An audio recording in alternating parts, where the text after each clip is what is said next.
Men who like to keep their morning routine simple will love these multi-for-him gummies, specially formulated with 12 key nutrients designed to support men's daily nutritional needs. Nature-made multi-for-him gummies help support muscle and bone health. It improves your immune health, and it increases your energy metabolism. With the quality you can trust, nature-made multi-for-him gummies have no artificial flavors, no synthetic dyes, no high fructose corn syrup, no artificial sweeteners, and is gluten-free.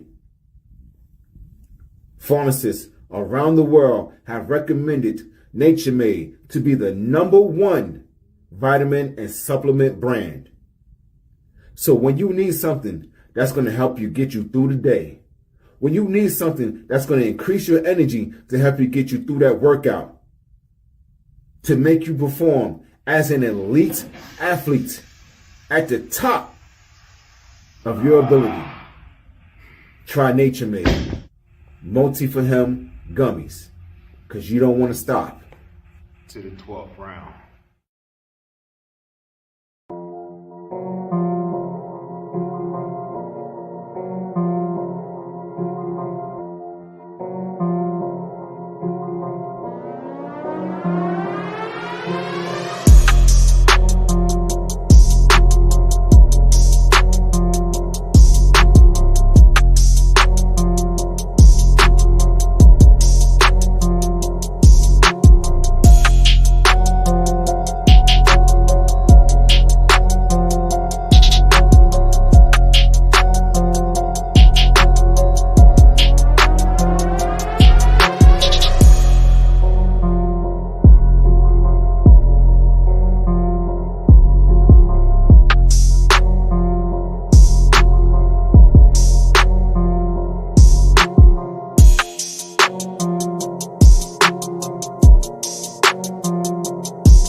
Well, beautiful people, best damn nation.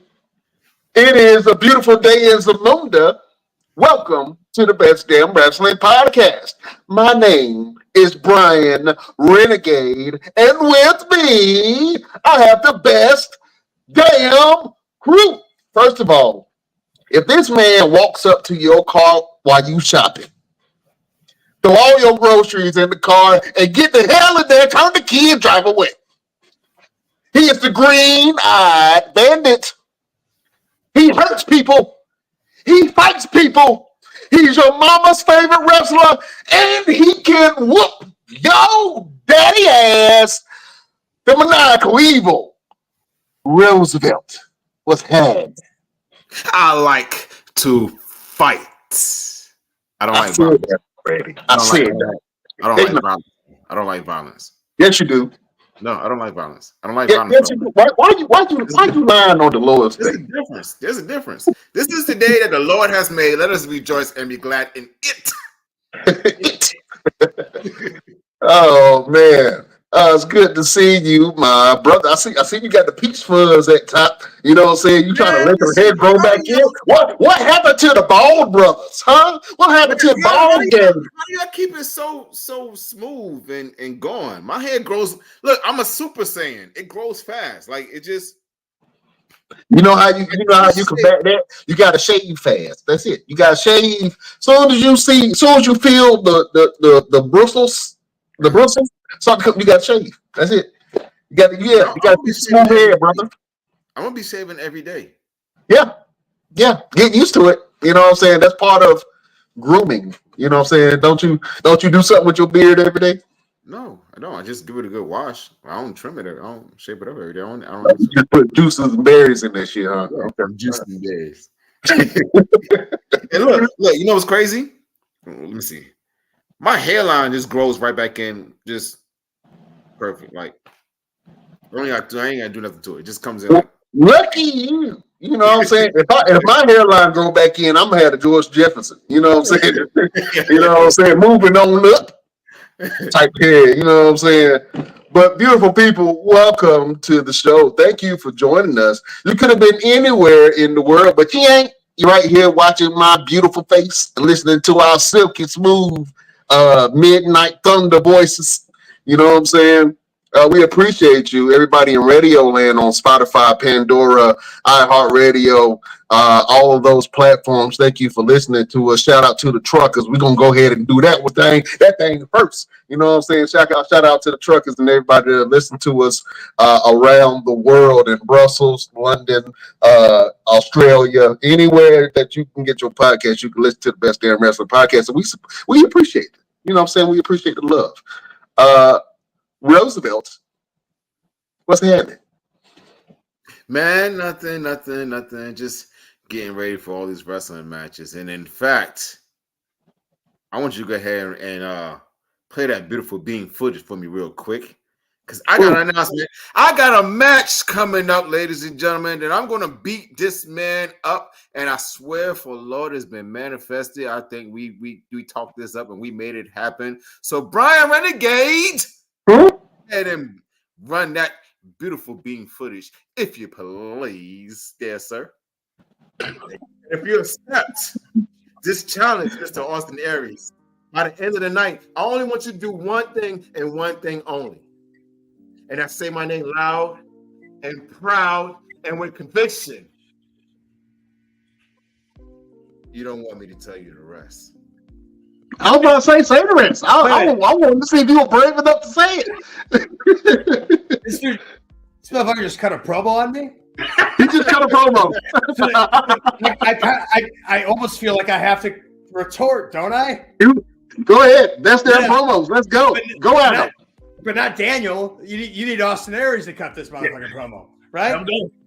We need the God of War, Austin Aries, in this thing right now. Go ahead.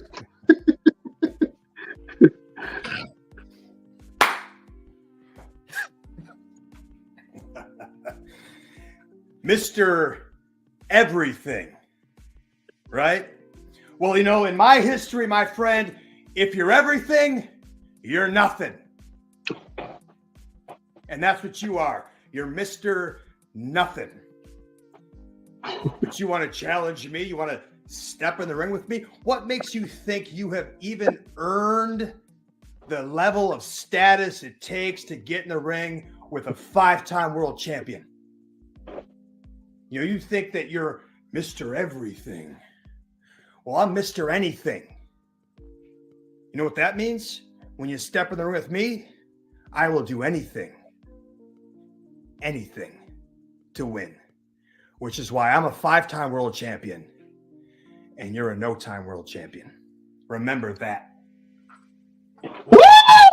Woo! Shots fired! Shots fired! Pew, baby! Took him to promo school, Jack. Took him to school. Oh, man. Hey, man. Oh, man. So, what's the big news with Roosevelt? Well, in order for me to announce this news correctly, I need to get it from the horse's mouth, the man with the plan, the man who put it all together. Ladies and gentlemen, I want you to welcome via telephone Mr. Jody Johnston, the owner of Square Circle Championship Wrestling. Jody, are you on, brother? Yes, sir. I'm on, buddy. How you doing today? I'm doing good. Now, you have granted me the opportunity to have this match against Austin Aries. We had him on the show, 6 months ago? About 6-7 months ago? Something around. Yeah. You take a second or two. And he came on the podcast and we did this thing called Promo School. And me and Mr. Aries cut a promos against each other in which we challenged each other to a match. And behold, we have manifested this opportunity, and you are going to give us that opportunity. Word, opportunity. Just step in the ring. So tell us about Square Circle Championship Wrestling, and tell us why you decided to have this match on your show. Thank you, Vic, for having me on the show. I really appreciate it.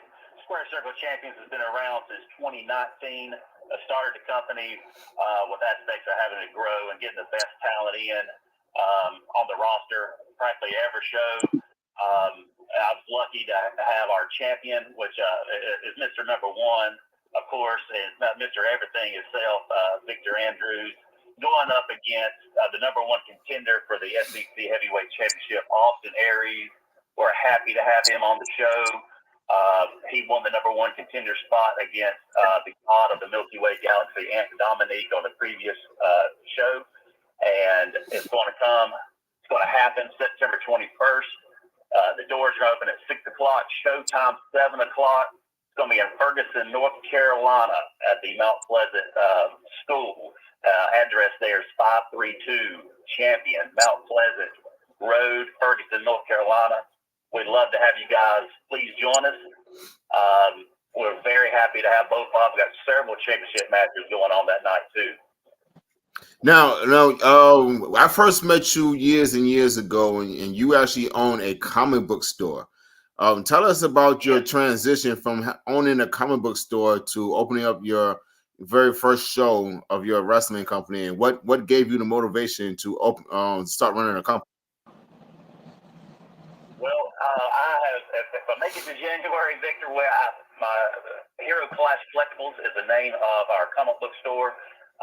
We have been there for 9 years in downtown North Wilkesboro, here in North Carolina. Everything's been going great. We've been blessed with great clientele, super fans, as we would say. And of course, I've always been a wrestling fan, at heart, growing up in the 80s, watching the best wrestlers. And I always thought it would be cool and to see if I could do it, to be a promoter. And I just, like I said, started doing it in 2019. Went to a couple independent shows, watched them, got some ideas, took away what might have been missing in some of their shows and tried to add it, to our benefit. And so far, it's been doing pretty well. We've had some good turnout, good fans asking me all the time when the next shows are coming. So that makes me feel good. So hopefully I'm doing something right, Victor. Absolutely. I do want to say that every show I've been to, we've had a sold out show, and like the building has been very packed to the point where people are pretty much are standing in the doorway just to watch the show. Tell us about the hardship of running a wrestling company from the ground up. We're getting ready to start doing something ourselves with the Best Damn Wrestling. And tell us about the hardship, about how that transition is of getting everything started, getting a ring, finding buildings and sponsors and things of that nature. Oh, man. I don't know where to start. When things go smooth, it's almost too scary. It's almost scary if everything goes smooth because something bad is about to happen. Trying to land a venue, if you're trying to get a school, good luck. You got to jump through hoops to do that. If most people run from the armories, they're usually easier to get. So if you're starting out, that's what I'd recommend you trying to do. And you don't really have to worry about messing up their floors as much, so that's even better. Rent the ring. If you don't own your own ring, that can be a nightmare. You've got to go out and try to find some people that will bring you the ring and on time. Because, man, if you sell all those tickets and all those seats, you got the wrestlers coming, then all of a sudden someone drops the ball and they don't bring the ring, and you're screwed. All that stuff you got to stress about. You got to stress about the weather. It's a scary thing when things always mess up. Some wrestlers may cancel at the last second, but when it all comes together and everyone shows up, all the fans show up and they call you up and say it was a great show and they were happy to be there, it makes everything worthwhile. So far, we've been super blessed. We've only had just a couple of hiccups in the past 5 years, And right now, everything's going smooth. Now, I hope I didn't jinx the September 21st show by saying that. Now, everything's going really well, and we've been blessed. Now, I'm the current champion for Square Circle Championship Wrestling, and I won the championship from Gunner, who used to be Jackson Riker. Tell us the mindset of why you chose Gunner and myself as the first two to compete for the championship. Okay. Well, as you just said, you are a champion. You beat Gunner fair and square inside the square circle. Gunner is actually local to their area here in North Wilkesboro. He's not quite North Wilkesboro. He was about an hour drive at the Hickory location, but it was the two best wrestlers in our area, and I thought to myself, I was like, well, I got to get the two best wrestlers together. You know, if it's the square circle champions, then I got to have champions in there, you know, competing for the belts. And I contacted yourself. I contacted Good. Somehow or another, that we got the show going. We got it linked up, and we had a great turnout and a great match. And you are our champion, and you've been our champion now for over a year. I think it's been over a year. I think it was it last July? Is that right? I want to say it's been 2 years now, almost 2 years. No, just 2 years. I can't remember anything. All right, Brian, you got any questions? Yeah, man. I know you said he runs a toy store, right? What's his most valuable item in the store? What's the most valuable item in our store right now? Did I hear it? I'm sorry. Yes. Yeah. The echo on my end. Yes. Okay. Right now we have, I think the most valuable thing left inside the store after our con that we did a Clash Con comic book convention about 3 weeks ago. We sold some high dollar stuff then. I do have a graded issue, first appearance of Moon Knight, The Werewolf by Night. I do have that in there. It's graded like a 6.5. And I do have a graded Fantastic Four issue 3. That's probably my two most valuable things that I currently have in the store. Besides, I think I still have my Spider-Man 2099 action figure Marvel Legend. That's up there around $800 too. But that's probably the most expensive things inside the store currently. Now, you obviously have to be a big comic book fan and a toy fan. What is your choice between DC and Marvel? Mainly go with Marvel. I mainly started out with the idea of doing a hobby store altogether, and it just kind of went on with the comics. We had to start getting the comics in, but I was more of the action figure side of it. Was action figure heavy when I started 9 years ago, and of course we grew into the business. People were wanting DC, Marvel, the independent titles, and of course, you know, the movies started coming out around the same time, so it really benefited us, and we started going from there. Of course, the Marvel movies have really helped the Marvel book sales, so I'm going to have to say I'm going to have to go with the Marvel titles right now. Okay. And really quick, and I'm not going to hold you too long, but ladies and gentlemen, I want to publicly let you guys know this is the man that helped me get over to Germany to be able to go and compete over there for Fight Back Wrestling.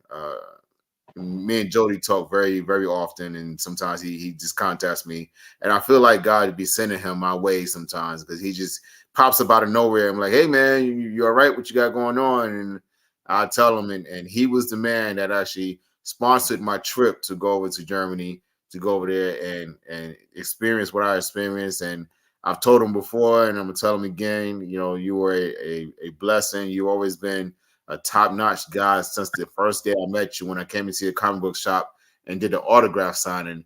And I'm blessed to have you in my life, and I really appreciate you a lot.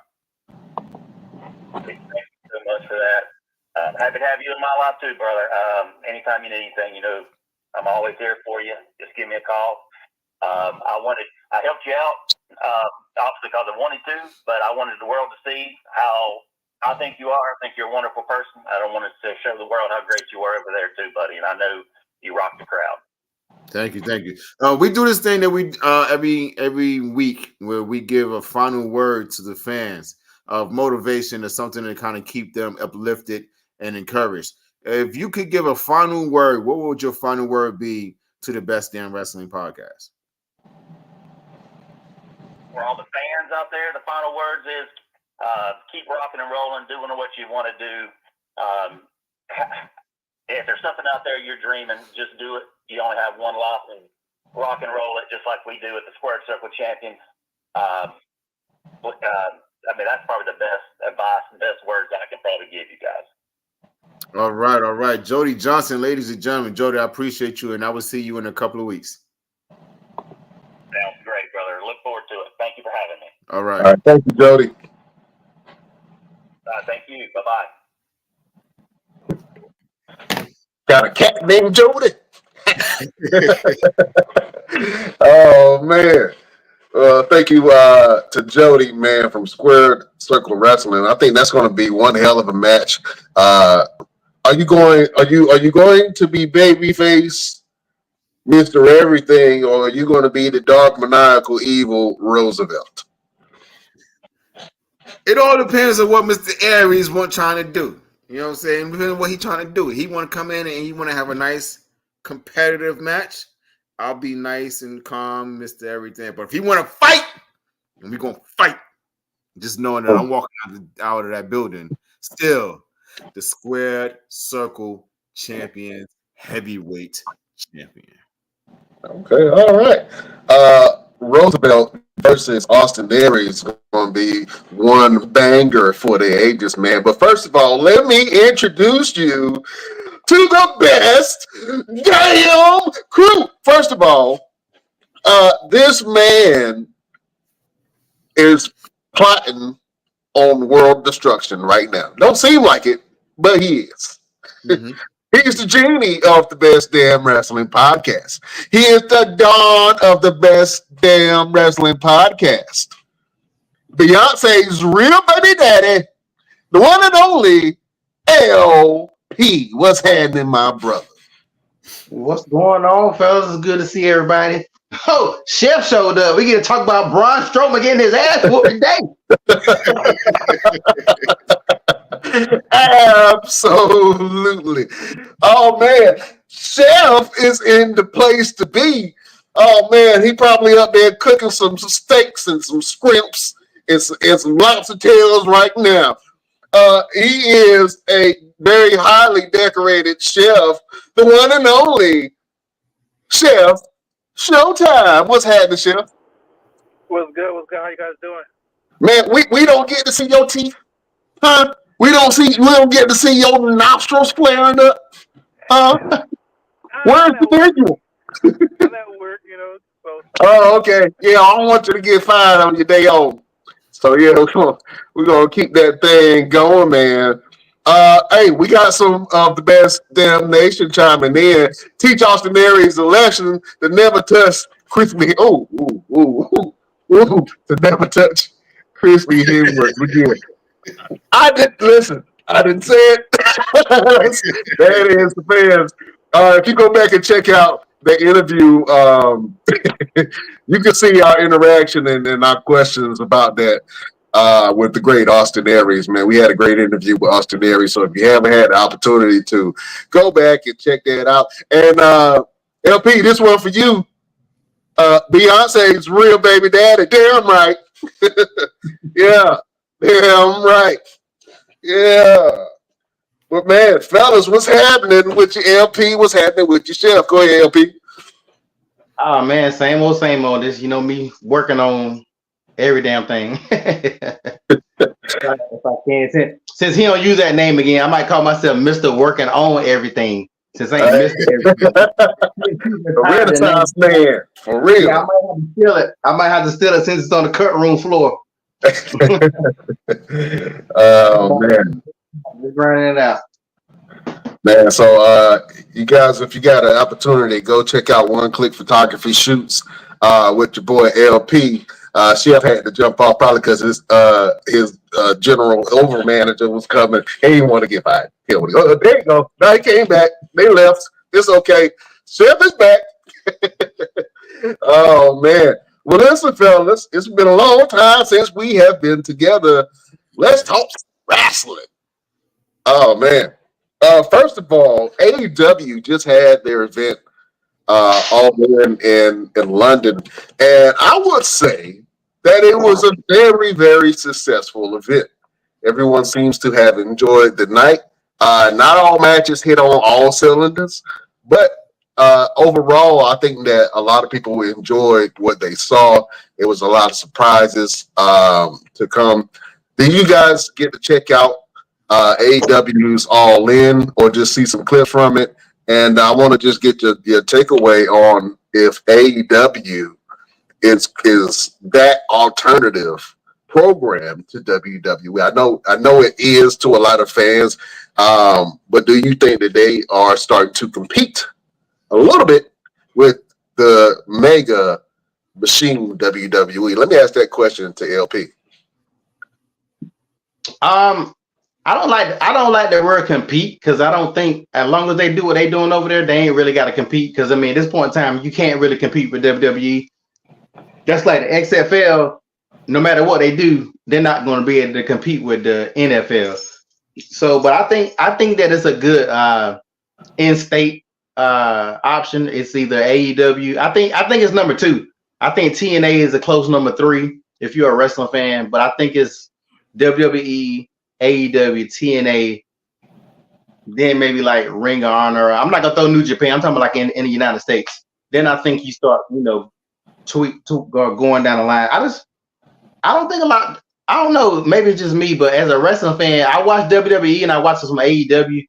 But I'm not. When I used to be a real fan, I would watch everything wrestling. It's like, do y'all find yourself watching just certain stuff, or do y'all still watch everything wrestling? I only watch WWE.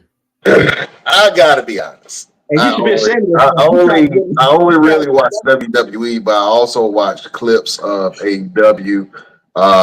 Mostly because we broadcast on Wednesdays, and I'm usually busy or sleepy on Saturdays. So, and I'm not tuning in to Friday night.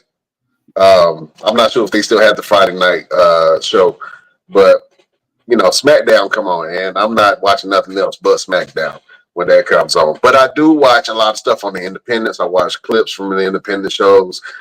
Whenever I get a chance, I check out HOG or Hog Wrestling. I also check out a couple of other promotions that are doing pretty good, man. Byron, we missed WCW too, man. You know what I mean? There was a question that came out, right? And I'm going to go back to this AEW talk. But there was a question that came out. What was your favorite period of time in wrestling? Right.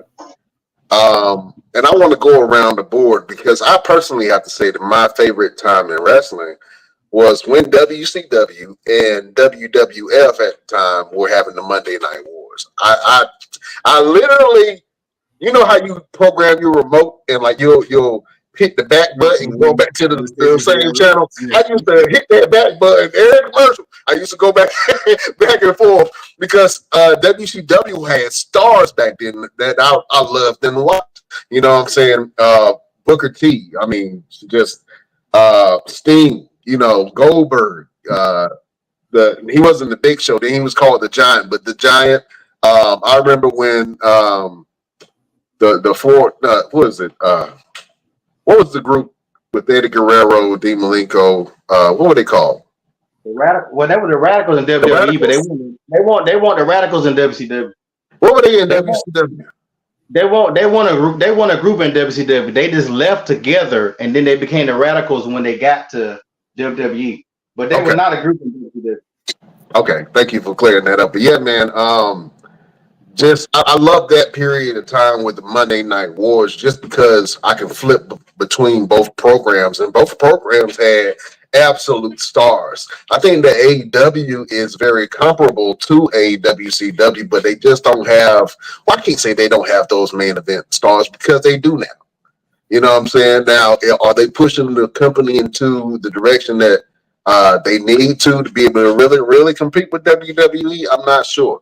But, you know, with the addition of Ricochet and Okada and Mercedes Moné and Will Ospreay and Swerve Strickland, all of these names, man, have kind of pushed AEW to that competition level. So, LP, what was your favorite time in wrestling, man? I gotta say, when they had the Monday Night Wars was the best time to be a wrestling fan, because me, I watched Nitro, and I watched Raw, and I watched Thunder, and I watched Heat, and I watched Shotgun Saturday Night, and I watched Saturday Night Main Event. Like, I literally was a hardcore wrestling fan back then, and I think that's the difference between now and then. We like wrestling, but we not into it. I see a lot of adults that's still into it, like I was back then. We're not into it like that. But back then, I'll never forget the time when they where Eric Bischoff messed up and said that Mick Foley was about to win the championship because they thought that was a smart thing to do, but it backfired. And I remember turning the channel. I actually was more WCW at one point in time, but I used to go back and forth, and I'll never forget. I went to Raw, and I saw this bald-headed man busting in. I didn't know who he was, busting in a guy's house, and the guy pulling a gun on him. It was the episode when Stone Cold went to Brian Pillman's house. Yep. And that was my first introduction to Stone Cold. And once I got on Stone Cold pulled me slowly away from WCW. Then I started watching Raw a little bit more at that point in time. It's funny. That was the moment that I kind of flipped a little bit. Goldberg kept me there, though, because that Goldberg was different. Yeah. They've tried to manufacture Goldberg within the last couple of years, and it's worked for some, but it hasn't worked to the level of the allure of Goldberg. Taking somebody who wasn't very technically trained in wrestling, but became a megastar and just a dominant force of destroying everybody. So I just think you can't get moments. I don't know if y'all watched. Do you remember watching live when Goldberg beat Hogan? I can remember screaming at the TV, you know what I'm saying, out my damn mind. I was like, pin him, because I thought somebody was going to show up and, you know, Goldberg, he'll hold him there. He was like, and did his little thing like that. And I was screaming. I remember my sister was like, what in the hell's going on down here? Like those moments right there, man. We came up in the best time. Yeah, absolutely. Roosevelt, man, you've been in the wrestling business as a professional wrestler for a while. And you've also been a fan of wrestling. So when was your favorite period of time in wrestling? Oh, man, I can't even pick a favorite period. I loved it all, from the moments of Andre the Giant and all of them to the Attitude Era to the PG era is okay. Yeah, it had its moments. I think the biggest moment for us, like WWE and WCW, was when the invasion happened. That was the biggest moment, because we really didn't see anything happening, and like we didn't believe that the companies worked together. Like, you should believe now. You know what I mean? Like we saw WWE and we saw WCW, and you made your choice, and they made it work to where you made your choice. Right. Now it was more like NFL. You know, I'm gonna trade this wrestler for this wrestler. You send me that one over here. We didn't realize that they were actually doing that back then as well. And when Shane McMahon showed up on WCW saying he bought WCW for under his nose, I was like, what just happened? Like, are you serious? Yeah. And when D-Generation X drove over there with the Jeep and everything, I was just like, man, what a time. And now we have that again now with WWE, NXT, and TNA having that same situation. So it's like, oh man, what a time to be alive in wrestling, right? Right. Absolutely. And I think that I love, and I know we spoke the last show, and I was telling you that I might have had wrestling overload, just because of the frequency in which I see wrestling stuff come across my feed, watching the shows and all that stuff. But when I was a kid, man, you're right, LP, that was great. Even in my action figures that I used to get, I used to love playing with action figures and making them fight. I used to whoop ass on the regular, you know what I'm saying, with my Rock and Stone Cold figures, you know what I'm saying? But I would have the Rock facing Wolverine, and then I would have like Stone Cold facing the monster from Space Jam. You know what I'm saying? But it was all part of the Lord, and I think that I had to think about the time when I got into wrestling, what made me get into wrestling, and I believe it was the launch of the Wrestling Buddies. And I think that I wanted the Wrestling Buddy so bad that it kind of got me into watching. I think I caught it every once in a while, but when I was a kid, they had the Hulk Hogan cartoon.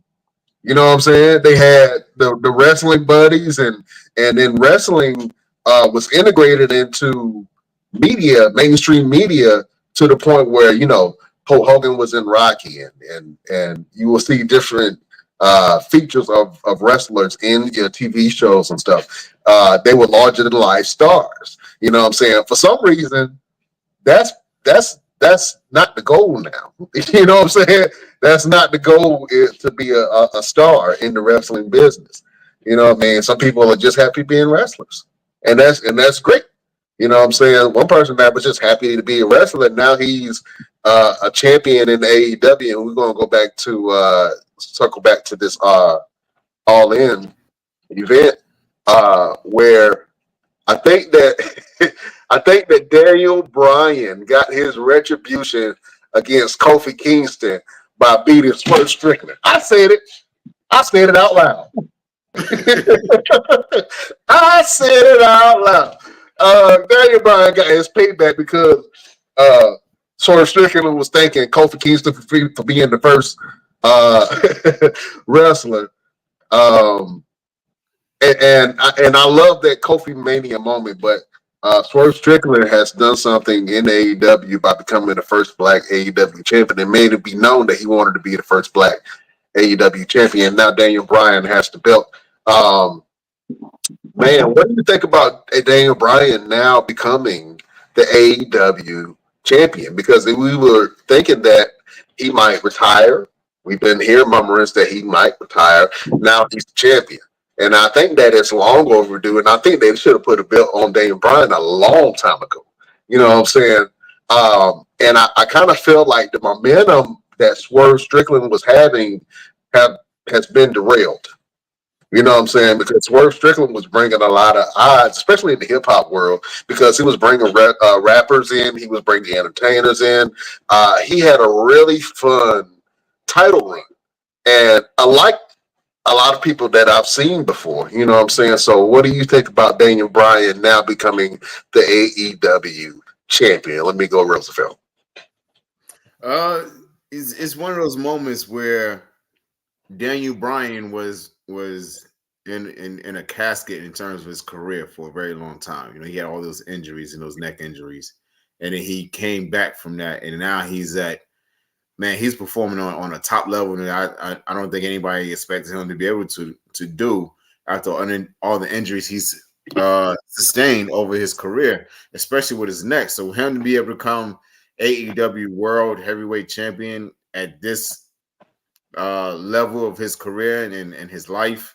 You know, he's aging. He's been doing this for a very, very, very long time, way longer than Swerve Scott.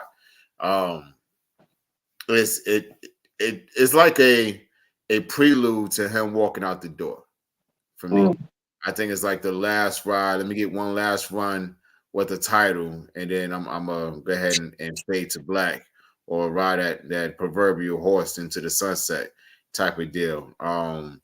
And shout out to Swerve Scott for being willing to do that for someone of Daniel Bryan's level. And yeah, man. I mean, congratulations to Daniel Bryan, AEW World Heavyweight Champion. Do I expect him to hold the title very long? Honestly, not. I don't think so. For the rest of the year, I can see that he can hold it for the rest of the year, and probably you lose it at All Out or whatever the next biggest AEW pay-per-view is? Because it's like All In and All Out, right? That's the two big ones. All in and all, yeah, it is all in and all out. Yeah. I get them confused. So yeah. So we'll see. We'll see how everything plays out for him. But shout out to Daniel Bryan and Swerve Scott. Oh man. LP, what do you think about Daniel Bryan or Bryan Danielson? I'm sorry, I keep saying Bryan. I'm calling him by his WWE name. But what do you think about Bryan Danielson becoming your new AEW champion? Yeah, I think it's a lot like Roosevelt said. I think he's getting it one more time before he hangs it up. Because I think he is at a point in time where he don't really got that much left. Not that his body ain't got that much left to do, but I just think he don't necessarily have that much to left to prove, really. I think that it's good that he's still sticking around AEW. I think a lot of these stars, I know people talk about them when they go back over to like him and Edge and Ricochet over there now, yada yada yada. But when the WWE doesn't do anything with you or they do you wrong, you still gotta work. You know what I'm saying? You still gotta eat. So I don't know why people just assume that like Ricochet, WWE have not done anything with Ricochet. So I've seen a lot of people talk negative about him going to AEW. And they was like, oh well, he ain't gonna do nothing to AEW. It's like he won't doing nothing at WWE. The man gotta work. So he got a chance now to try something fresh. Look at Dolph Ziggler. I mean, Dolph Ziggler was over there putting in work. WWE would not give him an opportunity to do anything. So he said, all right, I'm gonna go to the guys over here and they're gonna work. So I give a big shout out to those wrestlers who go over there, whether they get blow up or not, they still get a chance to go over there to still eat, still feed their families and still have a career versus just quit. What they gonna do? Quit if you can't do WWE? Seems like some people want that to happen. You know what I'm saying? Like, I'm pretty sure Edge wanted to stay, but things didn't work out. So Edge like, all right, I'm gonna go over here with Christian. Look at Christian. Christian is now have become the biggest star he has ever been in his career. Even though Christian's always been dope, but WWE was never gonna have. They would never have Christian be a main star like he is under no circumstances. Right. From even Samoa Joe. Look how they wasted Samoa Joe in WWE. So it's like, I think it's great, and I think Daniel Bryan, if he retires there and calls it a day there, it's good. Don't worry about the Hall of Fame because it's not a true WWE Hall of Fame, not a true Hall of Fame anyway. I think it's great, and I really like that he's putting in that work over there to show people he still got it. Okay, so when you say WWE isn't a true Hall of Fame, what do you mean by that? The WWE, I'm gonna say why it's not a true Hall of Fame. The fact that you got several people in the Hall of Fame that before other people shows it's not a true Hall of Fame. The fact that personal opinions, if Vince didn't like you, you're not in the Hall of Fame. So that's not a true, to me, that's not a true Hall of Fame. There's a lot of people who are not in the Hall of Fame because Vince had an issue with them. Will that change with Triple H under the reign? I doubt it. But like the fact that even though it's celebrities or whatever, they're in the Hall of Fame. The fact that Pete Rose, Snoop Dogg, some of these people are in the Wrestling Hall of Fame, where you got guys. Let me say who's a guy. How many? What did they even put Sid Vicious in the Hall of Fame? Well, no, he actually disputed about that too. Yeah, he actually made a tweet, not a tweet, but he had a video where he talked about him wanting to be in the Hall of Fame, and hopefully that since there was a change of the guard where Vince McMahon is no longer in WWE, then the WWE new corporation would be able to induct him into the Hall of Fame. And unfortunately, we just lost Psycho Sid of Sid Vicious recently, man, and we want to send our condolences to him and his family. Fly High, my friend. I was a big Sid Vicious, Psycho Sid fan, and I loved his powerbomb, and I loved the things that he did for the business. And I was hoping that he was going to be in the Hall of Fame one day, but we didn't get an opportunity to see that. And so hopefully WWE makes the right call, man, and tries to and put him in the Hall of Fame. But I think that he absolutely deserves it. He is a star, and now that he's passed on, I hope that WWE not only puts Sid Vicious in the WWE Hall of Fame, but also just to make some other acknowledgments of some people right before they go. You know what I'm saying? Like it's. I know a lot of people wouldn't want to be in the Hall of Fame after they die. They don't get the opportunity to get their flowers while they're still alive.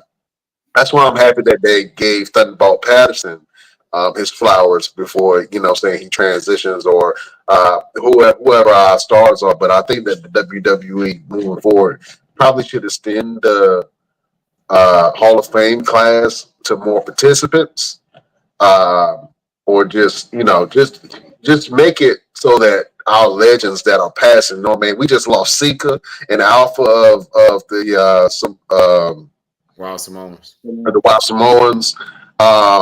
We just lost Kevin Sullivan.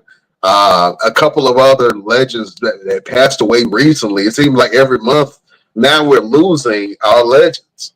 We're losing the people that we used to watch. We done lost Hulk Hogan a long time ago. He crazy as hell. He up here threatening the body slam Kamala Harris. He is gone. He's dead to the black community. I tell you that much. I hate Hulk Hogan, and this sounds so bad. Like you know how many times I watched No Holds Barred? That movie's like one of my favorite movies. But to see him now, to see his true self, it really hurts. It really hurts, man. To say fuck Hulk Hogan, and I mean it. like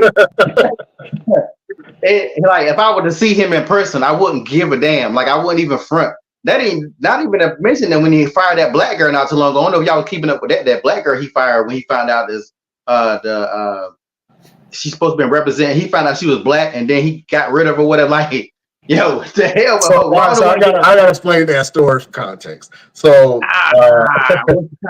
Hogan was unveiling a new beer line.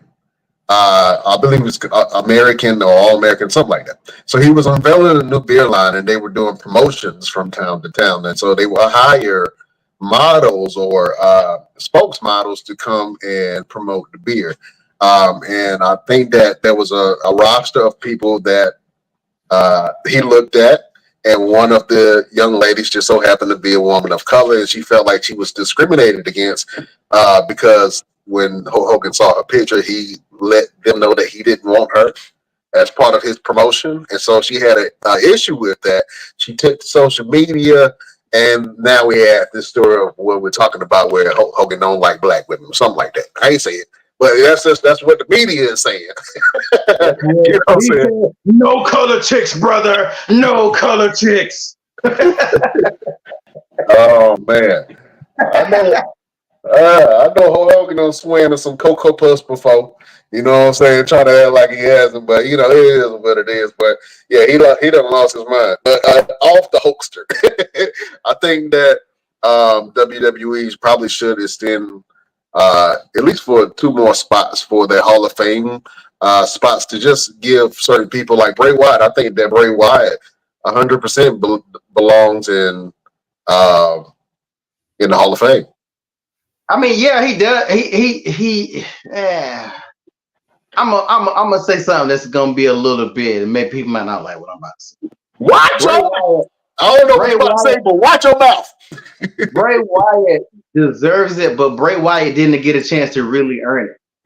He deserves it, but Bray Wyatt did great things, but it's so hard to say it without people taking it the wrong way. Bray Wyatt. It ain't no way to take it. Bray, I'm not saying he doesn't deserve to be in it. Does he deserve to be in it right now? No, because there's way too many people that have been neglected. We literally just said it. Sid Vicious should have been in it a long time ago, but because Vince had issues with him, you don't put him in there. You put what's the black girl that got in there? Alicia Fox. Alicia Fox is in it. Some people's why ain't Jazz in it? You know what I'm saying? Like, the way they do it just doesn't make sense. So don't take it wrong. Don't think I'm saying Bray Wyatt doesn't deserve it. He does, but I don't want to see him get in it this year, or give him a little bit of time. Even though I know he passed, don't rush it because he's passed. Put him in there organically, like you would have put him in there, because you got, just like you said, I would like to see. I don't want to see Sid Vicious get in it now after he had to campaign about it and then he died. So that's a pity. You put him in now, it's kind of like, oh, we got to put him in there now. The man earned it a long time ago. Like, who should be in it, who ain't in it? What's your boy? Matter of fact, I don't know if you know this, Roosevelt. He was actually from Goldsboro. Big Mabel, Viscera, Big. I mean, he wasn't the best wrestler in the ring, but dude was there for Big Mabel for a good long time. He not even in it. They didn't even really. Men on a mission, period, needs to be in it. And Sermo is still alive and kicking and doing very well. In fact, I'm going to see him next week. Men on a mission altogether should be in the Hall of Fame. They were a very good tag team, and the stories that I've heard from Uncle Mo astonishes me, from the things that they were willing to do for the sake of still being able to be employed by the WWE when they were there. Let's not forget the doink. They went in as one of the doinks. That was an iconic match. That mean you cannot forget about that match right there, because those guys went in there and they pulled it off. You really believe that they were doinks, even though you knew they were Mo and Mabel, but you felt like they were extension of Doink. And Doink the Clown is another one that I feel like needs to go into the Hall of Fame. That's not in there yet. Yeah, so that's why I've always had a beef with the Hall of Fame, because I just felt like it's the Hall of Fame for people that you like. So I always felt like they needed an outside Hall of Fame that really was like ESPN or something like that. Of course, they would never have done it, but they should have had a Hall of Fame, or what's that main wrestling magazine people used to read all the time? I can't think of the name of it. Pro Wrestling Illustrated. Yeah. I think that was the one that's been around forever, right?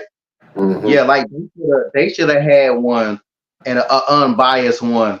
Therefore, it's not only WWE wrestlers. We got an NBA Hall of Fame, so everybody from the NBA whoever deserves will be in there.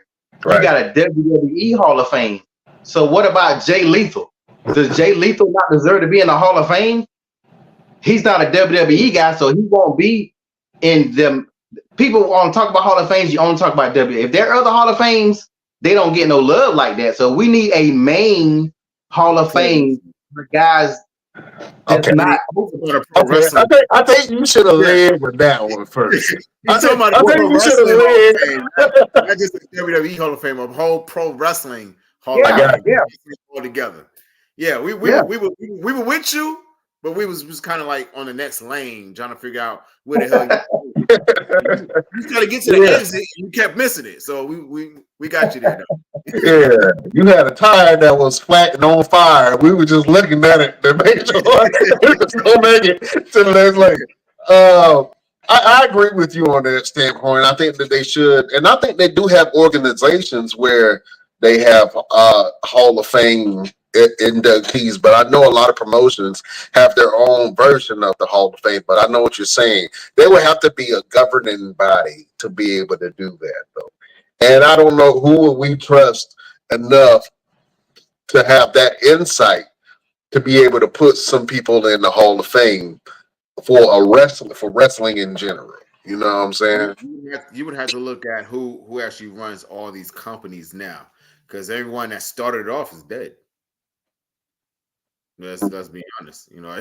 Everyone else that's pretty much started off the professional wrestling industry is all pretty much gone. So you have to talk to the ones that are running it now and have them come together like a United Nations type of thing and sit down and say, okay, this is who I nominate to go into the Hall of Fame, and this is why. And I honestly, it shouldn't even be the voting situation. I think if you got people from every region of the world where professional wrestling is prominent, like I'm talking about the territories of the AWA, the NWA, Memphis Wrestling, New Japan, Canadian Wrestling, everyone should come in and say, this is my person I'm selecting for this year. You know what I mean? And it needs to be a situation where they say, like you got to be, but it kind of gives a hard situation because you got to be very selective because a lot of these guys wrestled for the other companies. So like Canada couldn't say Bret Hart because WWE's like, well, we already got Bret Hart. Now what are you going to do now? But if you're doing it as a professional wrestling Hall of Fame, then yes, you can do Bret Hart because now it is a world thing and not just a WWE thing. So I definitely feel LP on that. But yeah, I think if we did that, that would be bigger than just a WWE thing. So, and like you said, some of the guys don't even care about being in the Hall of Fame. They just like, okay, I got a nice little 14 karat gold ring, and the color come off after about five to 10 years. So let's put in my. I don't care what nobody says. If somebody that's been wrestling for a long time in any company, if they say they don't want to be in the Hall of Fame, they lying. Because if you're doing it, you want to become immortal. You want to become remembered. That's why you wrestle as a character to entertain, but you also want to be remembered.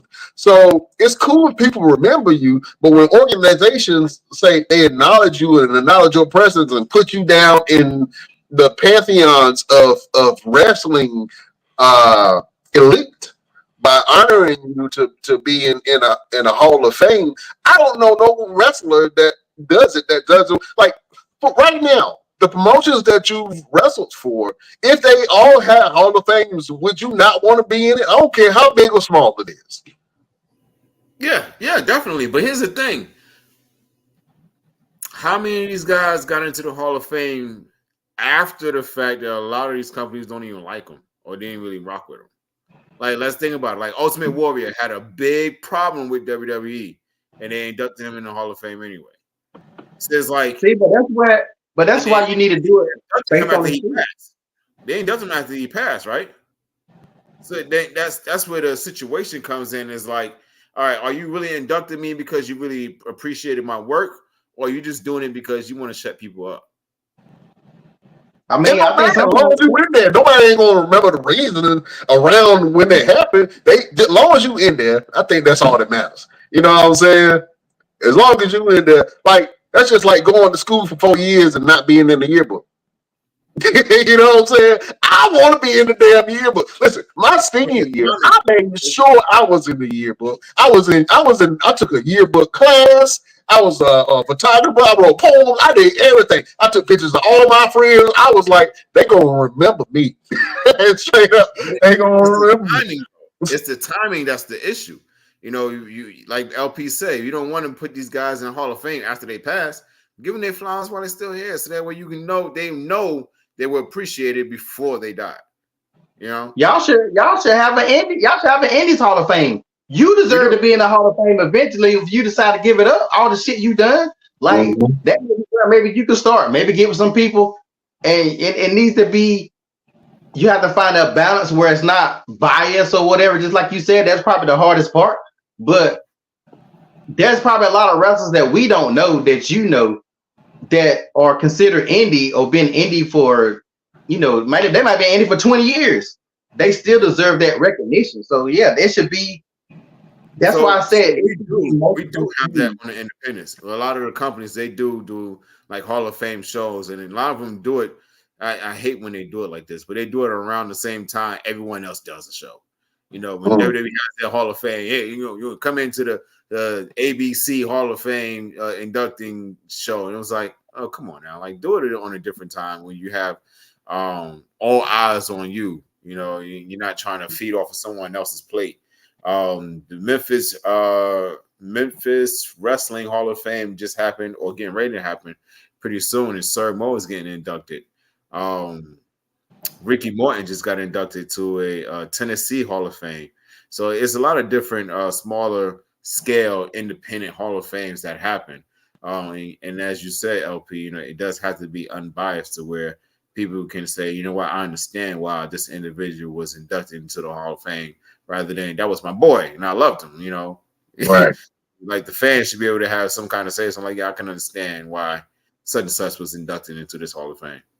I think you deserve to be in the Indies Hall of Fame. Just for this alone, you deserve to be in the Hall of Fame. Jessica Lashley deserves to be in the Hall of Fame. How much is a ticket to Arizona? it ain't that expensive. It's Why not. you want to come? Why you want to come? Huh? 'Cause I know a brand new daddy whose ass I need to kick. Oh man, well, hopefully it ain't me. I don't know. I'm gonna take you to the gym. Don't even worry about it. I'm just gonna take you to the gym. I'm just gonna beat you up. That's even worse. I'd rather you just fight me. I just take my lumps. I take my lumps rather than do them insane, crazy ass workouts you be doing. I'd rather go ahead and take my lumps, Jack. Oh man. Well, I think that Sid Vicious, or Psycho Sid, does deserve to be in the WWE Hall of Fame.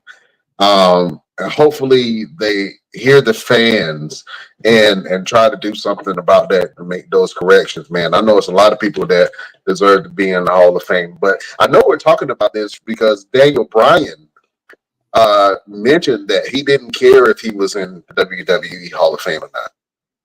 Hey, he lying, but it's okay. It's okay. If you happy doing what you're doing, if you happy where you are, that's fine. But you telling me that all that work you put in, all those fans you made, all of that blood, sweat, tears, your championship run and all that, you don't want to be in the Hall of Fame? I think he might be telling the truth, and I'm gonna tell you why. They have these little local award shows around here, right? Mm-hmm. So they'll have model of the year, photographer of the year, blah, blah, blah. And they're all based on how many people you get to vote for you. You don't win based by your merits. You win by base. So I be seeing people win model of the year that I know ain't did shit. But I see photographer of the year that I know ain't worth a damn. So I don't get upset about it because, first of all, I won't even get nominated in half the shit. I just be seeing it like, what? So I don't get upset about it because I know it's not a true award show based on the merits. Daniel Bryan probably feel the same way. You could say WWE Hall of Fame is whatever, but it's not. Just like we just said for the past 20 minutes, it's not really based on your skills and what you've done. So Daniel Bryan probably don't give a damn about being in that Hall of Fame. He probably I think they get a little legend deal, get them little checks or whatever. But like other than that, like is D'Lo Brown? I know Godfather's in the Hall of Fame, but is D'Lo Brown in the Hall of Fame? I don't think so. Is he? I don't think so. That's a damn shame. D'Lo Brown was one of my favorite wrestlers, man. D'Lo Brown should be in the Hall of Fame just because he ain't. I think they got draws in the Hall of Fame. I think they put draws in the Hall of Fame, and they only put him in the Hall of Fame because he got his neck broke. Let's keep it a buck. Let's keep it a buck now. Draws. Why would draws be in the Hall of Fame? Because the Headbangers were a great group. Don't you try. The Headbangers were a great tag team. Don't you look? I'm gonna tell you why I'm gonna call bullshit on it because again, now mind you guys, I'm rewatching Raw, so I've already seen the Headbangers. People was not feeling the Headbangers like that, and then they split up, and then one of them was with D'Lo Brown one time. Yeah, I mean, he was with D'Lo Brown, and the Sultan guy had the hat on. Like I literally watched the other night. D'Lo Brown had a match with Triple H where they had the mask. It was a Vegas match when Eric Bischoff took over Raw. He did all the Vegas matches, and they had a wrestle Triple H. I think D'Lo Brown, after the chest protector and after the whole Nathan shit, D'Lo really didn't have much of a character. He was just floating around, became a journeyman. He didn't have a character outside of doing this. So that may be the reason. That was my favorite shit. The D'Lo Brown hair shit. You know what I'm saying? I walk like that around the house. Every member, if I ain't mistaken, with the exception of Ahmed Johnson, the Nations of the Domination, they in it. Nope. Mark Henry's in it. Mark Henry's in the Hall of Fame. Mark Henry, Godfather, and Ron Simmons are the only three. Who else is there? I mean, you know damn well the Rock. The Rock ain't in the Hall of Fame. D'Lo Brown are the only two that's not in the Hall of Fame. Really? Yeah. Well, I just looked it up. The Rock and then I guess do we count Savio Vega? No, because we ain't gonna count. What was Savio Vega part of the Nation of Domination? He was part of the Nation of Domination at one point. The early days before they split off. Yeah. When he was with when the Nation had Owen Hart. They had them white boys in there. They had chains and all them. Then they split up. Owen Hart was in the Nation. Let's not count that. let's not count that. Everybody, the Rock is going to be in the Hall of Fame. So once the Rock is in the Hall of Fame, everybody from there. I always feel like they're still punishing D'Lo, even though dude didn't blame him for that. They still punishing D'Lo. Like D'Lo not gonna be in the Hall of Fame, or he would already been in there. They're not gonna announce D'Lo Brown this year being in the Hall of Fame. He's not gonna be in it. I'm gonna say this, and if you think about the similarities between the two wrestlers, it'll make sense for some people, and then other people gonna start scratching their head. They're gonna be like, Brian Renegade, what are you talking about? I think that D'Lo Brown is the black version of Owen Hart. Was he a technical wrestler? No, D'Lo wasn't no technical wrestler. D'Lo was technical. No, he wasn't on technical. D'Lo Brown. If you go back and you listen to wrestlers talk about D'Lo Brown and how he used to wrestle, D'Lo Brown was highly praised for his in-ring ability, for his in-ring talent, and for his wrestling skills. D'Lo Brown, and I'm saying this because I was a D'Lo Brown fan, and this was D'Lo wrestled at a time where there were a lot of technical wrestlers at that particular time in the WWE. You guys don't, huh? But did he do it on TV? Did he do it? I don't remember his technical prowess on TV. I don't remember. I would not consider him Benoit technical, Owen Hart technical, Bret Hart technical. I'm not gonna throw D'Lo Brown. D'Lo Brown was a great wrestler. I think D'Lo. I wouldn't call Eddie Guerrero a technical wrestler. I would put him more on the Eddie Guerrero side to me. Because he was a high flyer.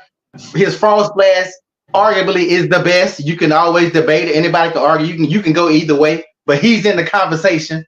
One of the best front splashes. Yeah, he was the best wrestler in the nation outside of The Rock. The Rock. I think D'Lo was a better wrestler. D'Lo was the best wrestler. Yeah, D'Lo. Out of all of them, D'Lo was the better wrestler. And that's why I think, character. The Rock had character and charisma. Farouk had political in Farouk was scary. Yeah. Farouk no nonsense. I just looked it up. Owen Hart is not in the Hall of Fame. Yeah, I said that. You remember? That's why I said we're not gonna put Owen Hart. Cause they won't let the family don't want him to be in there. That's been a thing for a minute. Yeah. That's the fans want him, but his wife, if I ain't mistaken, his wife has said no. But then that goes back to what you said. What we were saying earlier. Not everybody wants to be in there, and your family don't want you to be in there. Does Chris Benoit deserve to be in the Hall of Fame? Okay, all right. So I'm gonna say for wrestling, yes. Does he deserve to be in heaven? That ain't the question for me. You know what I'm saying? You gotta ask your pastor that. You know what I'm saying? But does he deserve to be in the Wrestling Hall of Fame? I think so. You know what I'm saying? I thoroughly enjoyed Chris Benoit while he was wrestling. He made the crippling crossface famous, and I've seen other people do it, and it just looked horrible. It don't have the same effect of when Chris Benoit used to do it. I was a Chris Benoit fan. It was absolutely horrible that this man went crazy and killed his wife and his kids and himself. Allegedly. No, that's allegedly. That happened. You know what I'm saying? Has it been really proven? And I'm not defending him, but has it been really proven? I'm not going to go down the rabbit hole. We ain't got enough time. But I'm saying, but what I am saying is, does Chris Benoit deserve to be in the Hall of Fame? For wrestling, yes. But if you take it to the court of opinion, then it can go either way, because a lot of people are going to judge him for his personal demons that he had to deal with. And I think that outside of us seeing wrestlers, we got to realize that a lot of these wrestlers are people, and they deal with real issues, and they deal with mental health, and they deal with their bodies being broken down, and then them missing their family, and they also deal with a lot of regret. You know what I'm saying? So, we got to realize that they are people as well, and some people have issues that they haven't dealt with, and then when they're thrust into the limelight, do you stay in character of who you are? And I think for wrestlers, it was easier to live life because you can stay in that character and be that person, that character person, instead of being yourself and dealing with all your personal problems. You know what I'm saying? And I think that's what we saw a lot. And then, so when it comes to these questions of, does somebody deserve to be in the Hall of Fame, even though they've been champion, even though they've made memorable moments, even though they had a killer finisher, even though they was part of some of the biggest groups in history, I guess it's one of those questions that you ask, man. Like, you can't R. Kelly, are you gonna stop listening to Key and Ignition and Bumping Brian? Are you gonna stop listening to Chaos because of his personal action? And a lot of people have. A lot of people wrote him off. But I listened to Ignition this morning. I was dancing and singing to it. You know what I'm saying? I ain't thinking about what he did to them girls. I was just thinking about, the so song. You know what I mean? So are you saying you can't destroy your legacy? You can absolutely destroy your legacy. I think that, and we just talked about Hulk Hogan. You know what I'm saying? Hulk Hogan has destroyed his legacy a lot for a lot of people, for a lot of fans. And other fans, he's still Hulk Hogan. You know what I'm saying? And a lot of wrestlers have tarnished. A lot of wrestlers have tarnished their careers. Let's be honest. A lot of people have left a bad taste in a lot of people's mouth. You know what I'm saying? So you can absolutely tarnish or damage your career or your legacy in wrestling. But I guess that goes back to I guess the Hall of Fame is the opinion base, right? That's what we've been talking about from the jump, and that's why you say it needs a wrestling board. But a lot of these questions are opinion based. It all depends on who you ask. So if you ask me if Chris Benoit deserves to be in the Hall of Fame, yeah. If you ask me, am I still going to listen to R. Kelly every once in a while? Yeah. So, you know what I'm saying? You can still tarnish it. I mean, people still listen to James Brown. James Brown openly admitted to beating his wife. Like, am I going to start listening to James Brown? Yeah, Chris Brown beat up Rihanna. People still up there dancing to Chris Brown. It depends on what you do. Whoa. Let's not open that can of worms, because it depends on what you do. I can actually say, if I didn't have a daughter, I might look different at R. Kelly. But being the fact that I had a daughter and this man he got convicted with having sex with underage girls, I don't like when I hear his music. And I don't get me wrong, I like R. Kelly just like everybody else. But I put my morals above music. I see people all the time, free R. Kelly, let R. Kelly go, let R. Kelly out. This man got convicted for having sex with underage people. He won't set up. He did the shit. It'd be different if I'm like, oh, the man set this man up. He set this brother up. I got a daughter, so I look at it differently because I had a daughter. Now, if I didn't have a daughter, I might still be listening to some of that shit. But like, I look at it differently. Just like some people say, should you still watch the Cosby Show? Should you separate Bill Cosby from Cliff Huxtable? So it's all based on how you feel personally. So nobody's right or wrong. You got to make that shit. But I hate to see. That's just like people can say, "Oh, you shouldn't." Donald Trump not racist. He loves black people. Get the fuck out of here. That man is clearly racist. But you got a lot of black people who still standing strong. The man put a hit on what's the damn boys that did all that time in prison I've been watching Prison Break, so the shit in my head about to ruin my. Don't mix the episode with real life. I said, don't mix the episode with real life. Yeah, you know the guys who did all that time in prison and they end up not doing it. Spent like 40 years in prison. Oh, the New York, what do you call it? The Central Park. I think it's 5. It's crazy that I don't know. Yeah. But they said Donald Trump put a hit on the damn boys, and then later on when they got exonerated, he still stood by what he said. But it's still people that's like, oh, we N-words for Trump. Oh, we love Trump. Get the fuck out of here. But at the end of the day, everybody got to make their decision. I guess you can't be right or wrong. You're just gonna agree or disagree. But if I had a daughter, I wouldn't let her spend the night over R. Kelly house. You said you listen to Key to Ignition, right? Did you when R. Kelly by the time R. Kelly get out, your baby might be 16, 15. Be like, oh dad, I had a chance to meet R. Kelly. Or you gonna be like, yeah, go ahead over there. Nah, I'm not stupid. I'm aware. You know what I'm saying? I'm aware. You know what I mean? Yeah. Yeah, I mean, and that goes. Let's be honest. Let's be 100% honest. We have listened to hip hop pretty much all of our life. Black men in hip hop have always bragged about their association or knowing or having appreciation for Donald Trump. Let's keep that all the way on.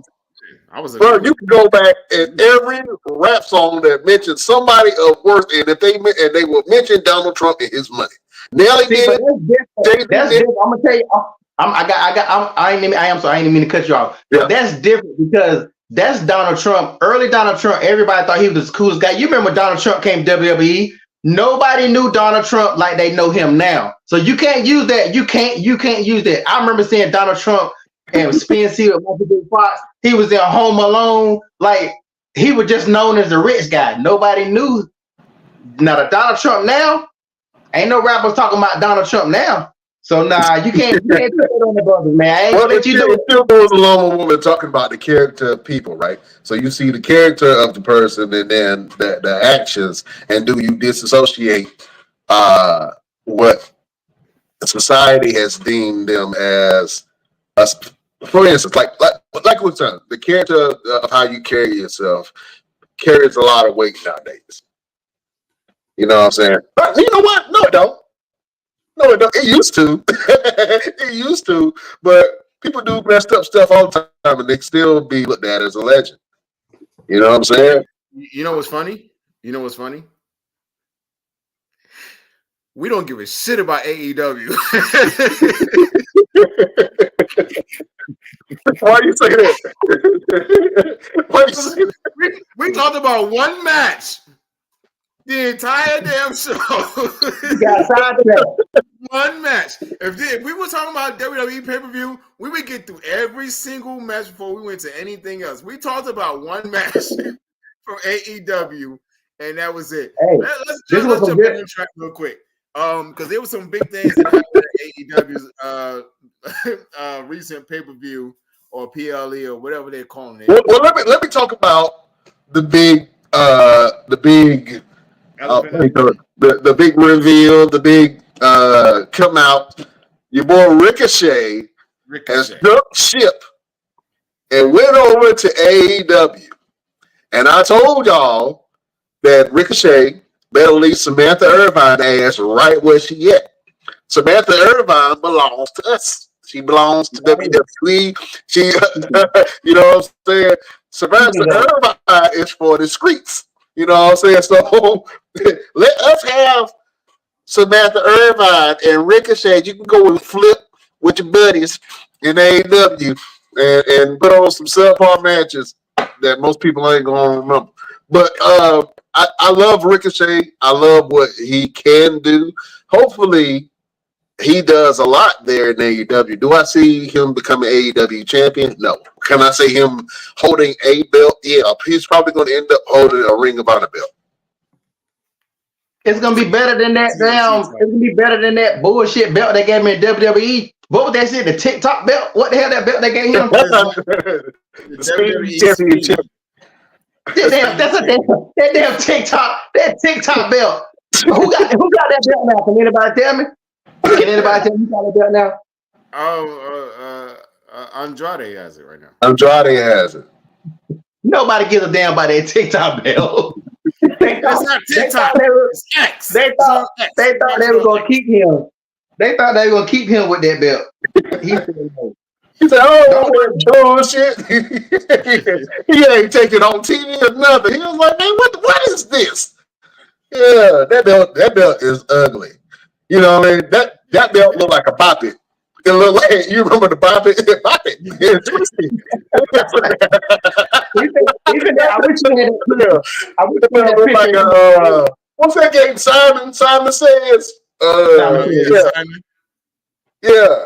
Yeah. I wish you had that picture of him and Triple H. You could tell he's like, man, I don't want this bullshit. He couldn't even fake it. They might have brought back a 24/7 belt and gave that to him before they did that damn bullshit speed. Hey man, people hate on that 24/7 championship, man, but I would actually like the 24/7 belt, man. It gave a lot of wrestlers something to do, and it was a lot of times it was funny for the people that was able to carry it, like R-Truth. And you know what? That was something else.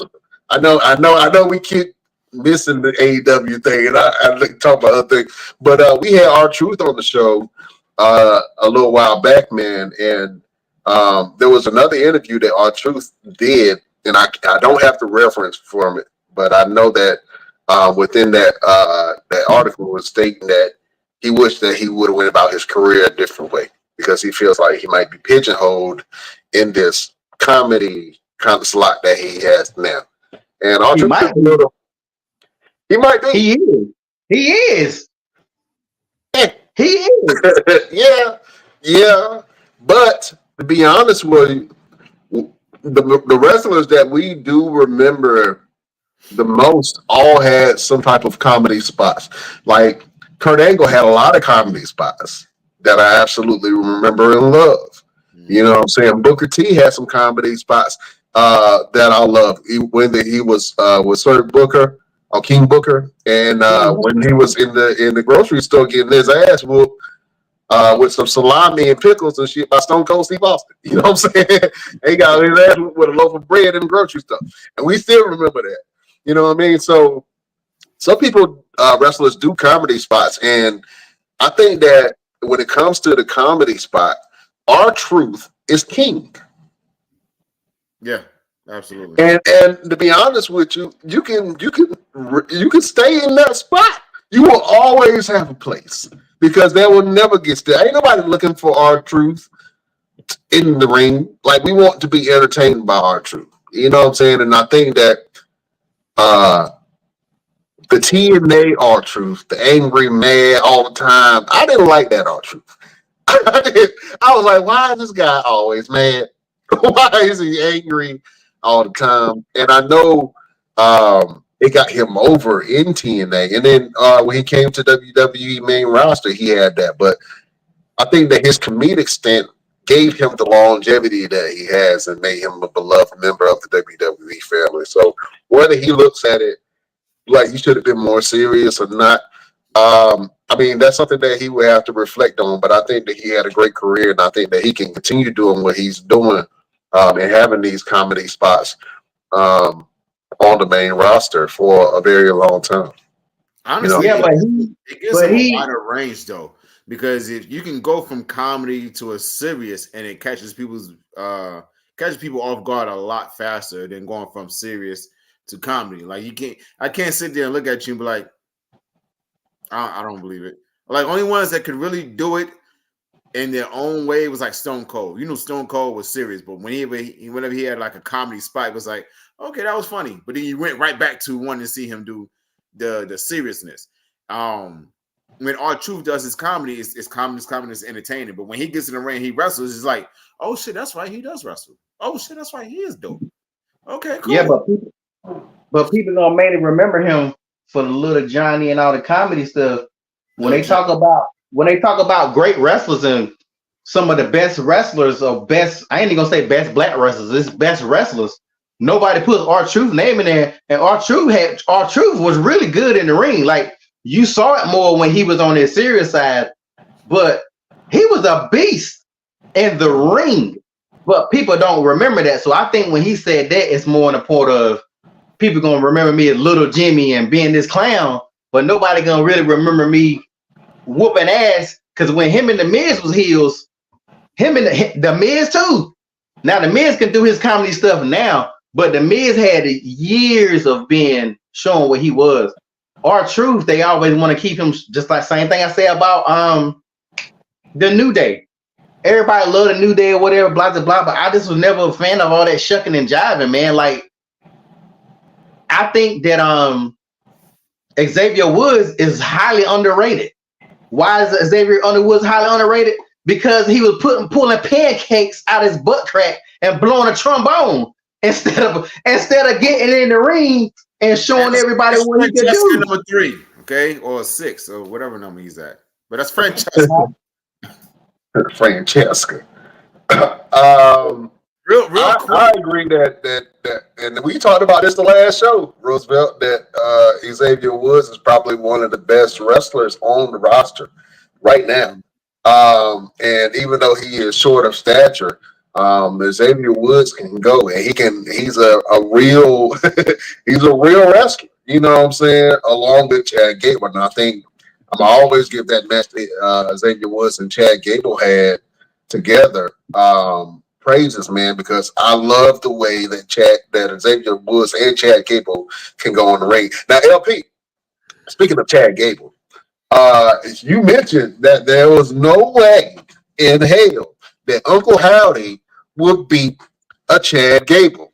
Well, on Monday Night Raw, Uncle Howdy beat Chad Gable. What did you think about Uncle Howdy's performance on Monday Night Raw against an elite competitor like Chad Gable? It's called a script. Of course, Uncle Howdy had to win. Are you serious? You're not gonna convince me that Bo Dallas can keep up with no damn Chad Gable. He Bo Dallas until he showed me something real. I'm calling his ass Uncle Bo Dallas because he still ain't shown me nothing. No way. They got to build him up because they got to build this whole facade.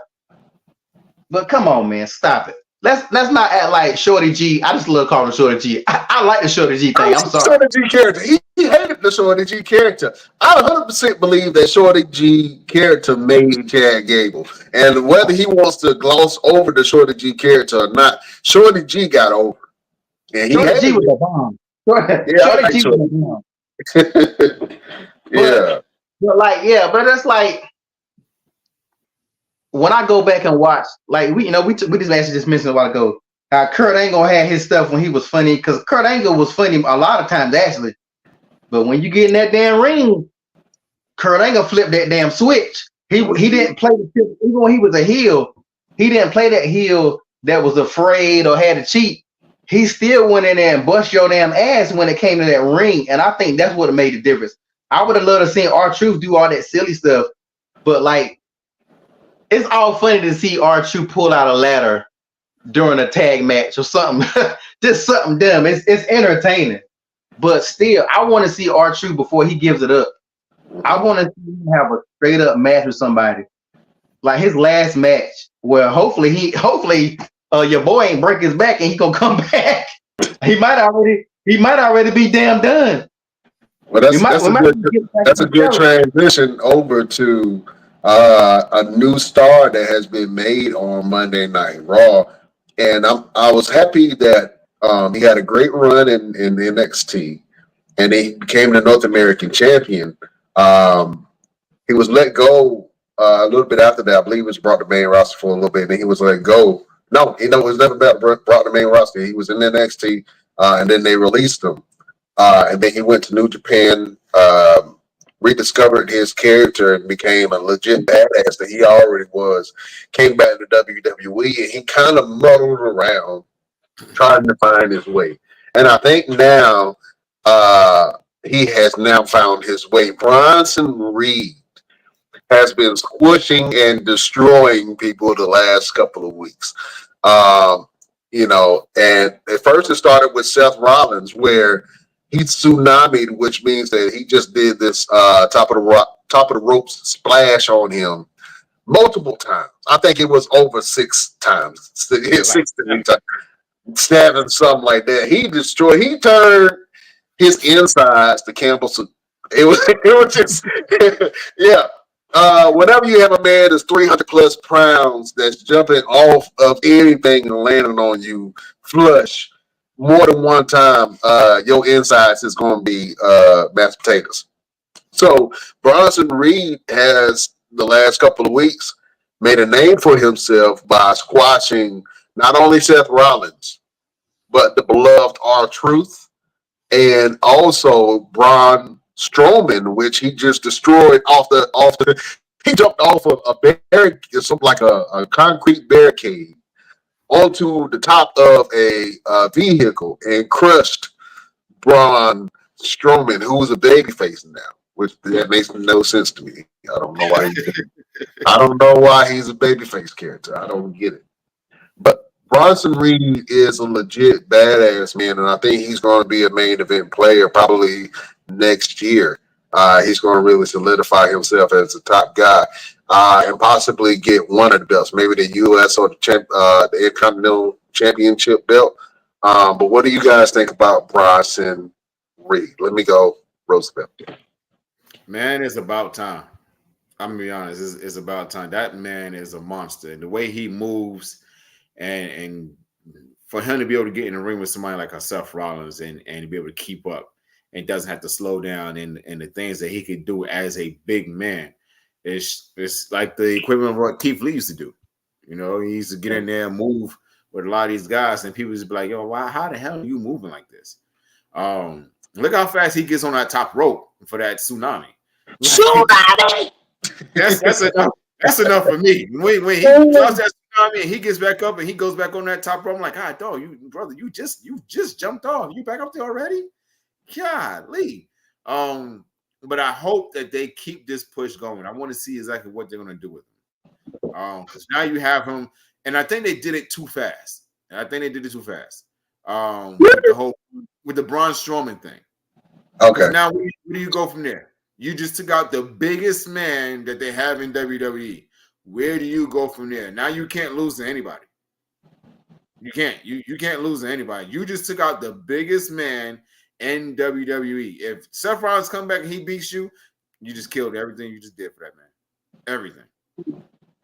So they should have let that kind of played along a little bit longer for that for a bigger blow off, a bigger payoff for Bronson Reed, because now he has nowhere else to go. I can see that. I can see why you say that. LP, what do you think about Big Bronson Reed, man? Do you think he's the top guy? And do you think that WWE is right for giving him this push? Yeah, man. I think they was probably 2 seconds away from him coming out the ring, and they're gonna be like, "Somebody call your mama." They was about to pull their own music up, and they were about to start making his big ass dance. And we all know what happens once you start dancing as a big guy. So I think they told him, "Look, if you don't make something shake, we about to have your ass. We about to have your ass. We about to pull out the the pterodactyls or whatever the hell they was called. The funkadactyls. Yeah, we about to pull out the pterodactyls, and we about to put on this jumpsuit." I think it's good because it's funny. I bring it up because everybody know how they screwed over the dude that they made do that shit. Shaky Tyrus. Well, no. The one the big guy that had the red suit with them with Naomi and them. Oh, yeah, Tyrus. Yeah, like he was. His name wasn't Tyrus in WWE though. It was something else. But anyway, everybody know how they wasted him. How he was supposed to be, the next big man. If you really pay attention, WWE have a bad history with big guys, except like Undertaker and Kane. The Big Show, he had his time, but then he started falling off. Shanky. Like, and even Braun Strowman. Braun Strowman had his time, but Braun Strowman is not Braun Strowman need to be in somebody's group. I don't know why they didn't put him in the Wyatt, because he's just not good. He's not what they want. He had his chance and he want that guy. So now it's like they always bring him out for enhancement talent, and for him to supposed to be a big deal, but he has to get his ass whooped all the time. So like they had him with, remember they had him with Ricochet.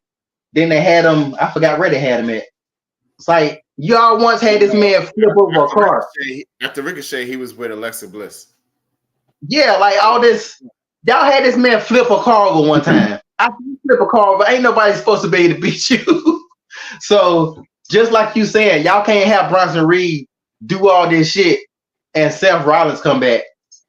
To be honest, Seth Rollins, Braun Strowman, and R-Truth need to come back and jump his ass like Debo. They need to come back and jump him, because I like how they're building him up. But just like you said, what's next? He need to be looking at somebody with a belt.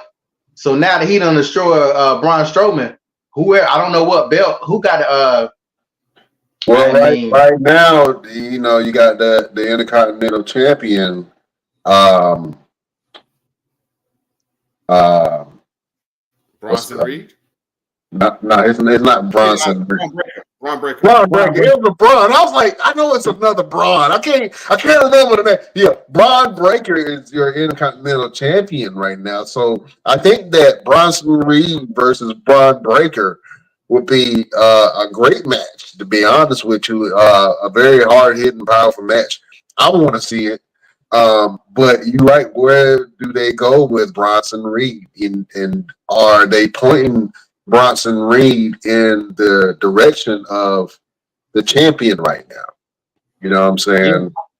I think WWE don't know what to do with powerhouse teams. Like, look at the House of Pain or whatever them guys is they got with Karrion Kross. Remember one point in time, the Final Testament. He said the House of Pain. Final Testament. You remember at one point in time when they first came, they were tearing some shit up, and then they just kind of just whatever. Look at we brought it up last time when they were the dude with the Bludgeon Brothers. They was tearing shit up at one point in time. Yep. And then, like, you know what I'm saying? They don't know what to do with big power teams. And that's why them power teams don't never last, because they're so powerful, nobody really should be able to even come close to beating them. But y'all bring them in here for like, they're like, come on, man. House of Pain, whatever you said the name was. Authors of Pain. Yeah, honestly, the last really good, really big power team that we had, truthfully, was the Brothers of Destruction. And that's crazy. I can't say that, man. There's been a lot of teams since that. You said power team, dominant and just going in there and beating people's ass. The Brothers of Destruction. Yeah, because you look at all the other teams, from the Usos to the New Day. There ain't been no dominant power people. I can't think of none. And even the power solo guys. Your boy who murdered who pretty much should have got a charge for murdering Roosevelt in the ring. The Veer, whatever. Veer Saga. He should have called Carlos. I'm still alive. You hear me? I'm still alive. Man, he keeps the soul out your body. I got a hit in there. There was a hit. Okay. Wow. Yeah. You hit him, and he proceeded to maul your ass like a pit bull on a squirrel. He just. But you know what I'm saying. You get what I'm saying? Like that dude. I don't know what you're saying. No, I'm just saying the big guys like that. They don't know what to do with them. They put that dude with who's the guy they fired recently? Jinder Mahal. Then they put them two together, right? Or they paired him with somebody else. Yeah, they had a group called In the Sheer, but they never got off the ground. And I was upset about that, because In the Sheer looked like they could have been a really dominant force, a really great group if they would have gave them wings. And then Veer Mahal being the face of that, I thought they were going in some type of direction, especially after Jinder Mahal had the interaction with The Rock. You know what I'm saying? I'm going to tell you why it happened that way. Because Shanky and Veer did not have the in-ring ability to be generals. And the guys that got in the ring with them would not talk to them and make sure they were doing everything correctly. I know this firsthand. Mm. Oh, little inside scoop from Roosevelt. Little inside scoop from Roosevelt that ass whooping you got was not scripted. It was real. When Veer and myself had our match in Greensboro, it was moments where he was getting lost, and I talked to him like, "No, this is where we at. This is what you're supposed to do. This is next." You have guys, and he said this. There are guys that he's been in the ring with that won't talk to him and say, "Hey man, this was next. Hey man, this is the next spot," and it made it look bad. So when you start to look bad, people are going to sit back and like, okay, well, you need to go back to training. After some point, you need to go back to training. Right. So that was the biggest thing for them. And, you can have Jinder Mahal, who had the, I guess, star factor in their group. Yeah, he had the star factor in that group as a former WWE champion, but it wasn't enough. I think a lot of people rather see Jinder Mahal in the ring wrestling. And I think he also felt the same way. He'd rather be in the ring rather than sitting on the side trying to block out orders and stuff like that. So I don't know. I can see but they still go back. But we said though, they don't know what to they don't know what to do with big powerful teams. They need to stop making them. Look at the who them Viking guys? Where the hell they at now? I ain't even seen them in a minute. Eric is still injured, I think. Yeah. And I think he went out on injury as well. He most recently just went out on injury. He was bouncing back and forth between Raw and NXT. Right. Y'all want to know? Match with Y'all want to know the best, the two greatest? One was underrated and one was the greatest. The Twin Towers is my all-time power team.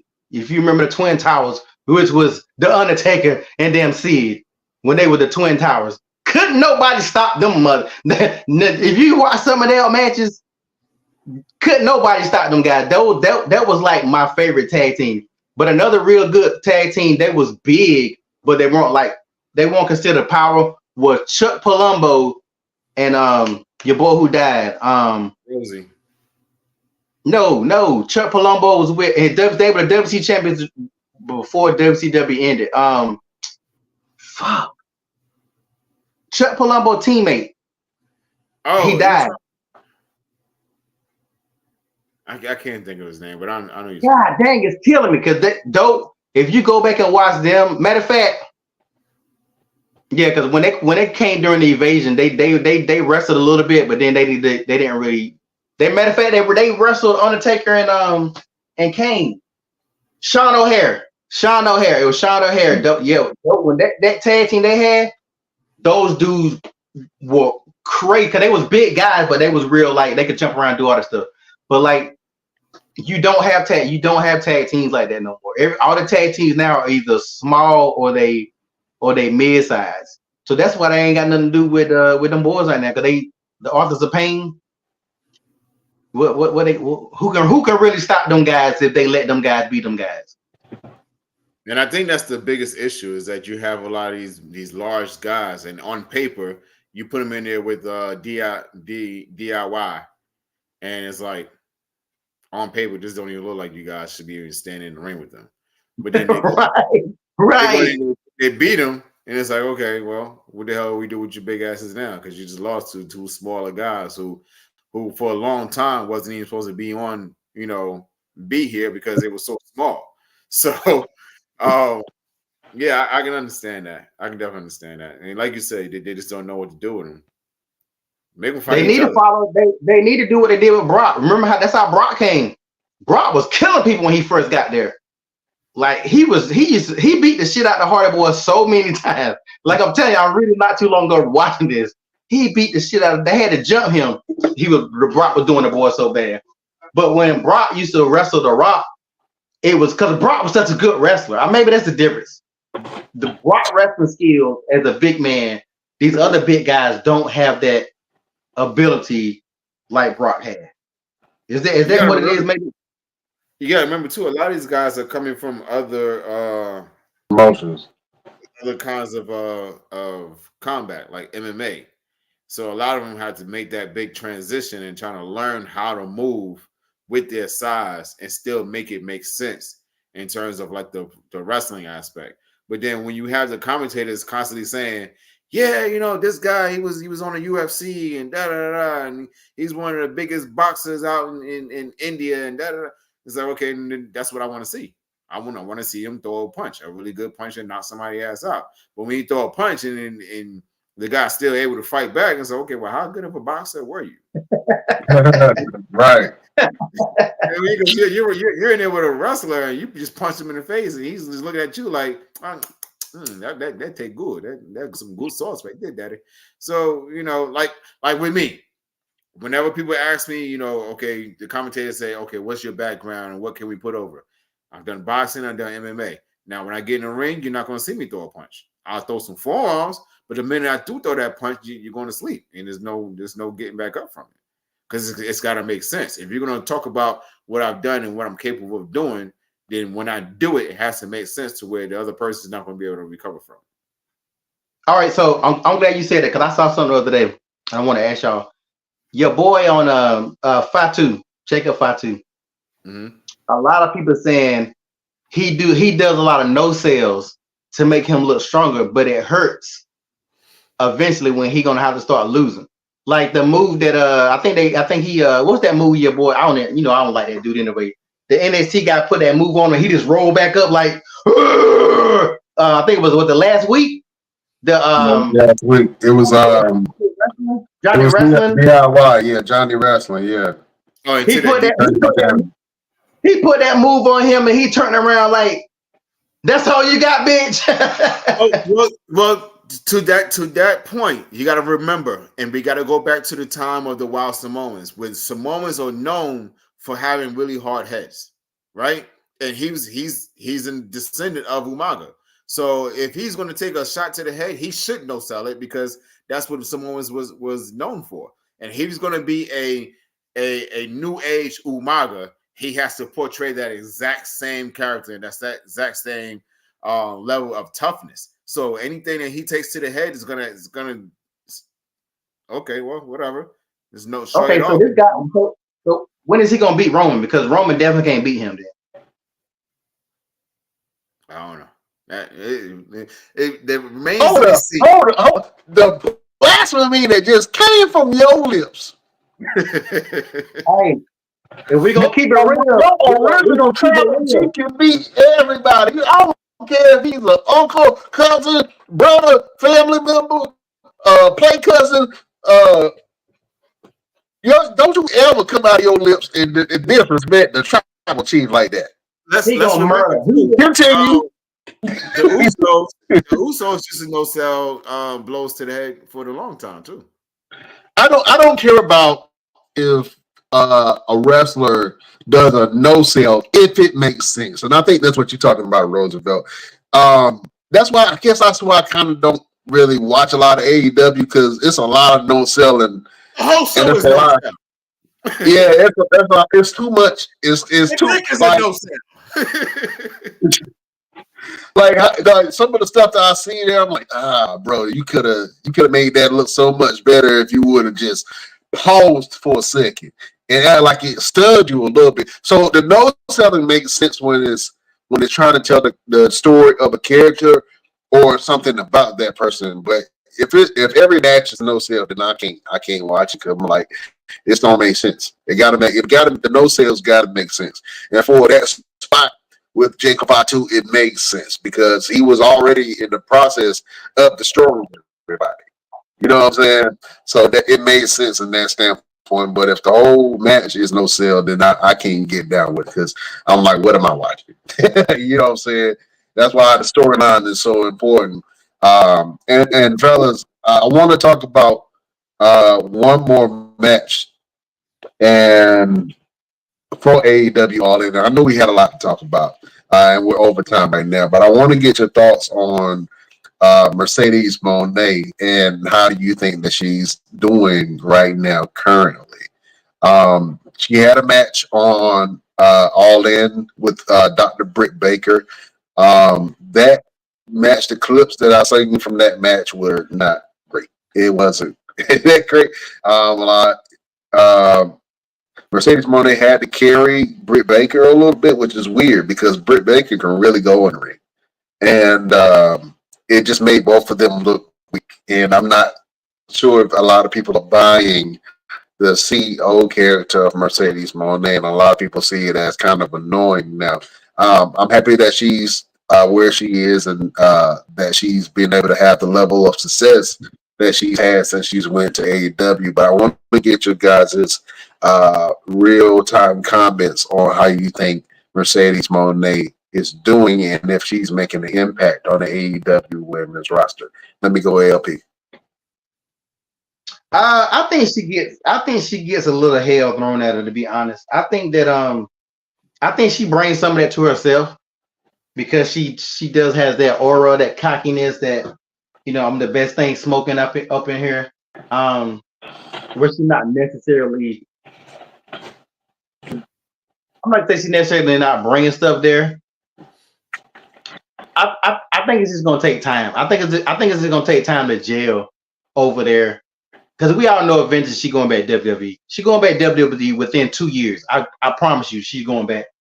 Not just because she don't like AEW, but when she goes back to WWE, it'll be a much bigger deal probably for her. Right. So she's going to go back there. I think the difference between what her and Cody Rhodes did, Cody Rhodes reinvented himself over there. She's really not reinventing herself like Cody did.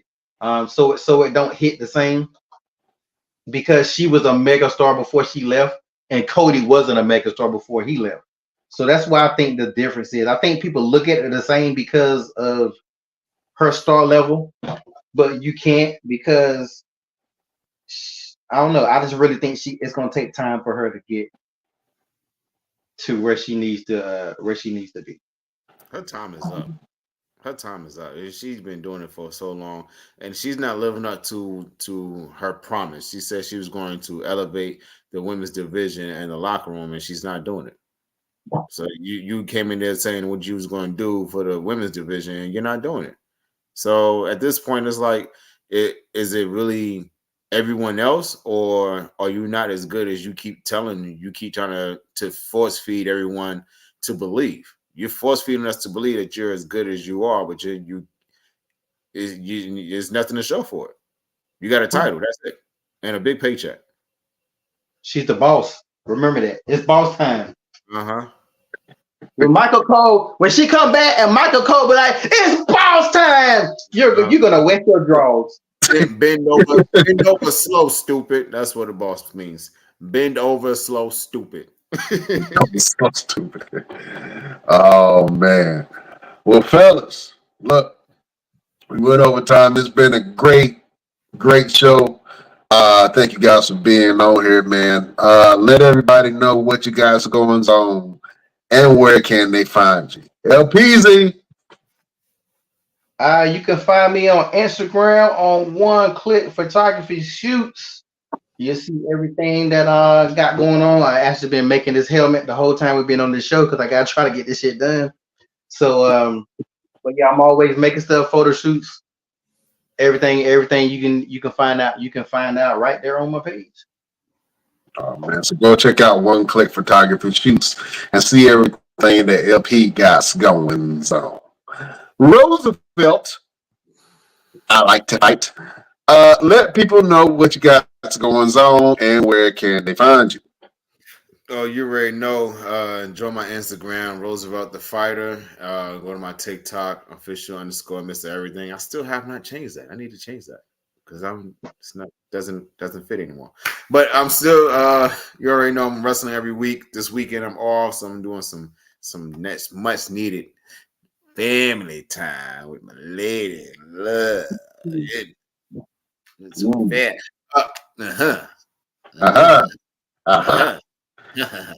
Next week, I will be in Dallas, Texas. I got 2 shows going on for Sword Championship Wrestling and the OIWA. I'm really excited. I'm getting a chance to talk to Sir Mo. When I get down there, I'm actually going to sit down and have an interview with him. So be sure to look out for that. Next week, we have Byron Wickline. He's been commenting throughout the show tonight. Next week, we're going to have him as a guest. He is the owner of Extreme Fight Promotions right here in North Carolina. He's going to come and talk about all the MMA events that he's put on and the fighters that he's helped along the way. And what he has coming up next is going to be aligned with, of course, me, because everyone knows that I produce great stuff. There you go. I produce great stuff. So I'm always going. Also, fellas, I need some help. I need some people to come and work out with me. I need people, like, legit. I need some people to come work out with me. I need some push and motivation. I'm getting ready to get ready for filming. I've worked with a group called Street Nerds Productions. We did a movie called Nightwing Rebirth a couple of years ago, where I played Bronze Tiger. I had a small role on that film, and we're reprising my character for the next film for Birds of Prey. And this time I have a bigger role in this film. Now I actually want to do justice for the character Bronze Tiger. The last person that did it was Michael Jai White, and he did phenomenally on the show Arrow. So I want to be able to be in that Hall of Fame.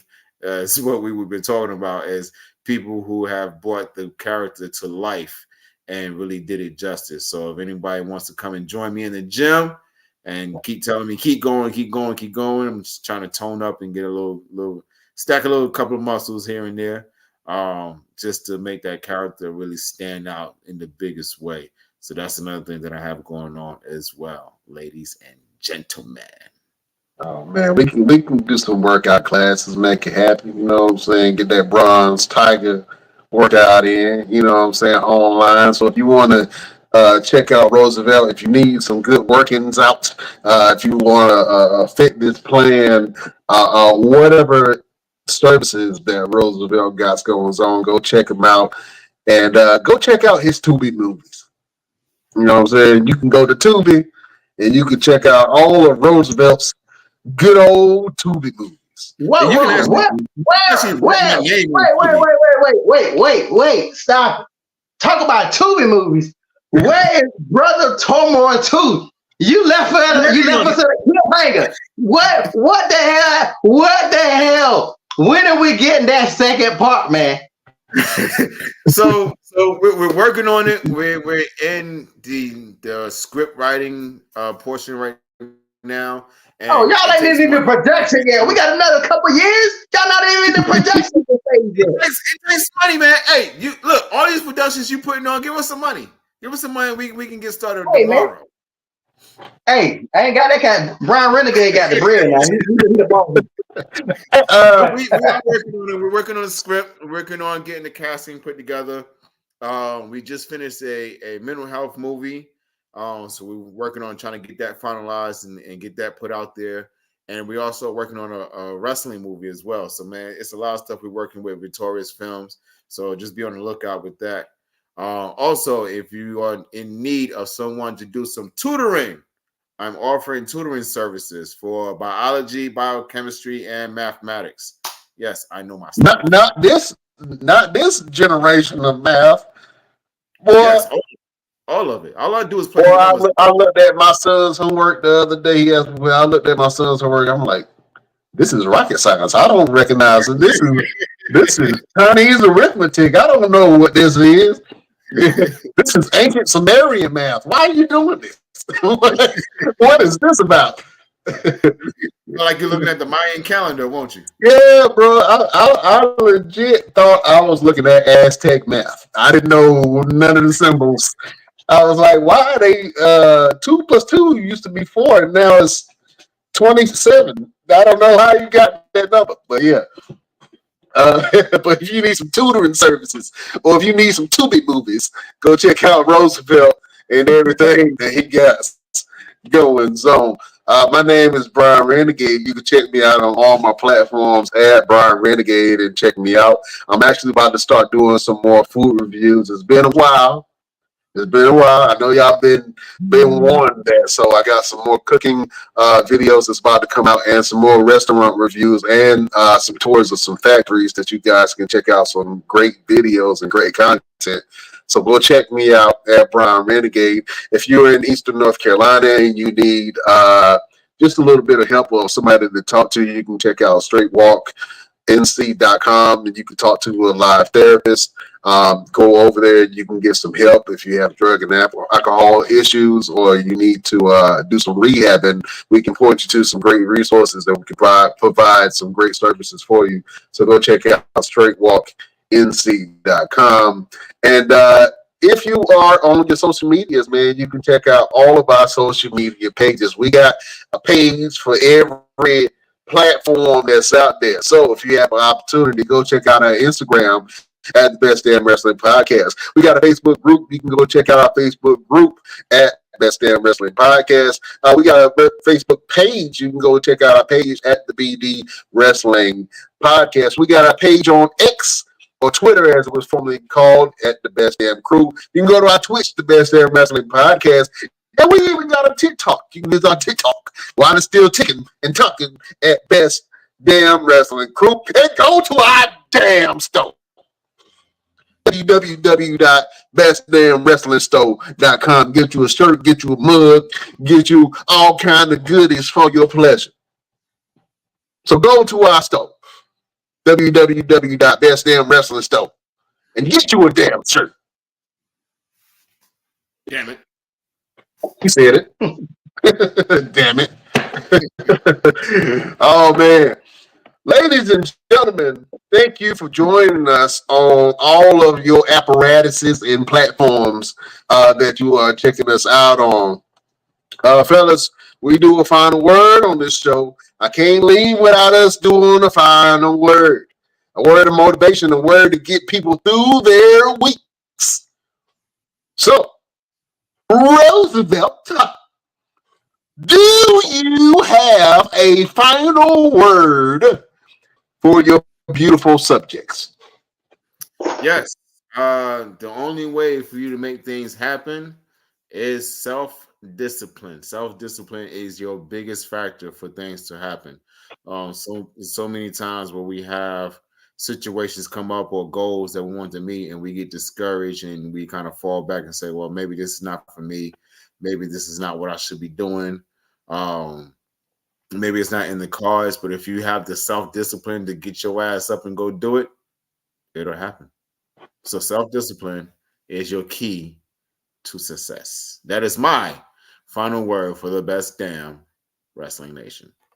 Oh, that was a great final word from the one and Nelson Roosevelt.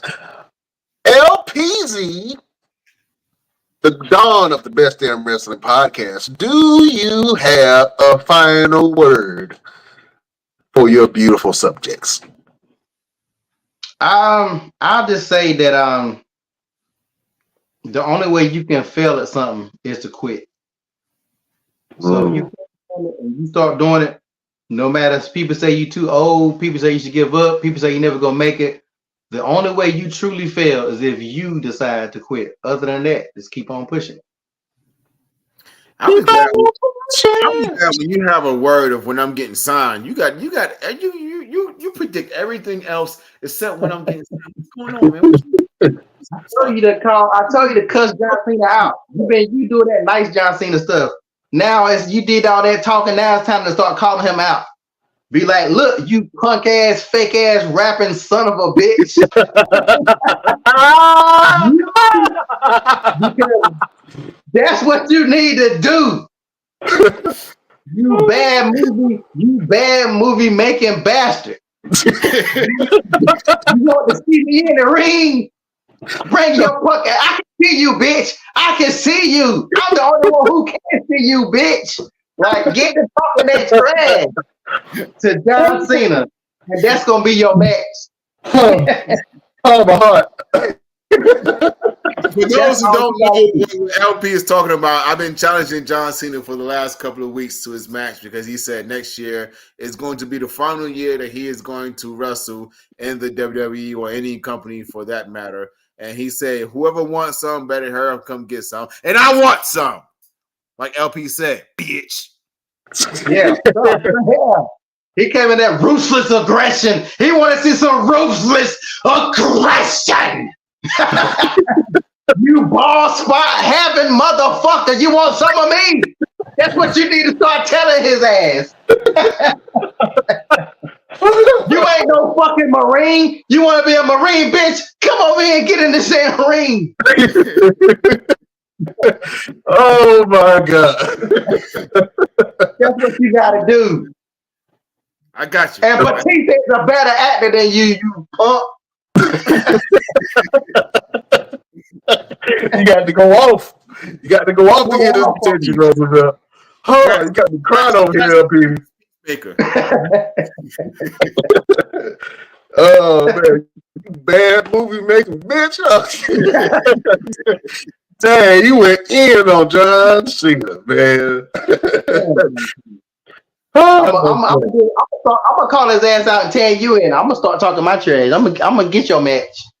Yeah, that's what, in fact, everyone is still watching the Best Damn Nation. I need all of you to do a video and tell John Cena he's scared to step in the ring with Roosevelt and tag his ass and tag my ass, and we're gonna make this thing happen. The only way we're gonna make it happen, the team makes the dream come true. Okay, keep the hope alive. Keep Bob Hope alive. Keep the Pope alive. Ain't no joke, but I'm still by my side. Make it happen. Yeah. Over on Instagram, Sawyer is tired said, "Fast and Furious ass." Yeah. Yeah. Yo, You Fast ain't and Furious ass. Tom, brother. You ain't Hispanic. Oh my God. Oh man, that was funny. I can't even do my final word out there. That was good. I'm gonna let that ride. Oh man. Fellas, this was an absolute great show. Thank you for everyone that watches the Best Damn Wrestling Podcast. Continue to support the boys. Continue to support our growth. We will continue to bring you great content. Absolutely. LP, I'm gonna have you sign sauce. I need you to give me your best damn when I pour it to you, sir. You ready? I got you. All right. Beautiful people, we will see you next week on the next Best Damn! That was a good one. Wrestling podcast. John Cena, we coming for you, nigga.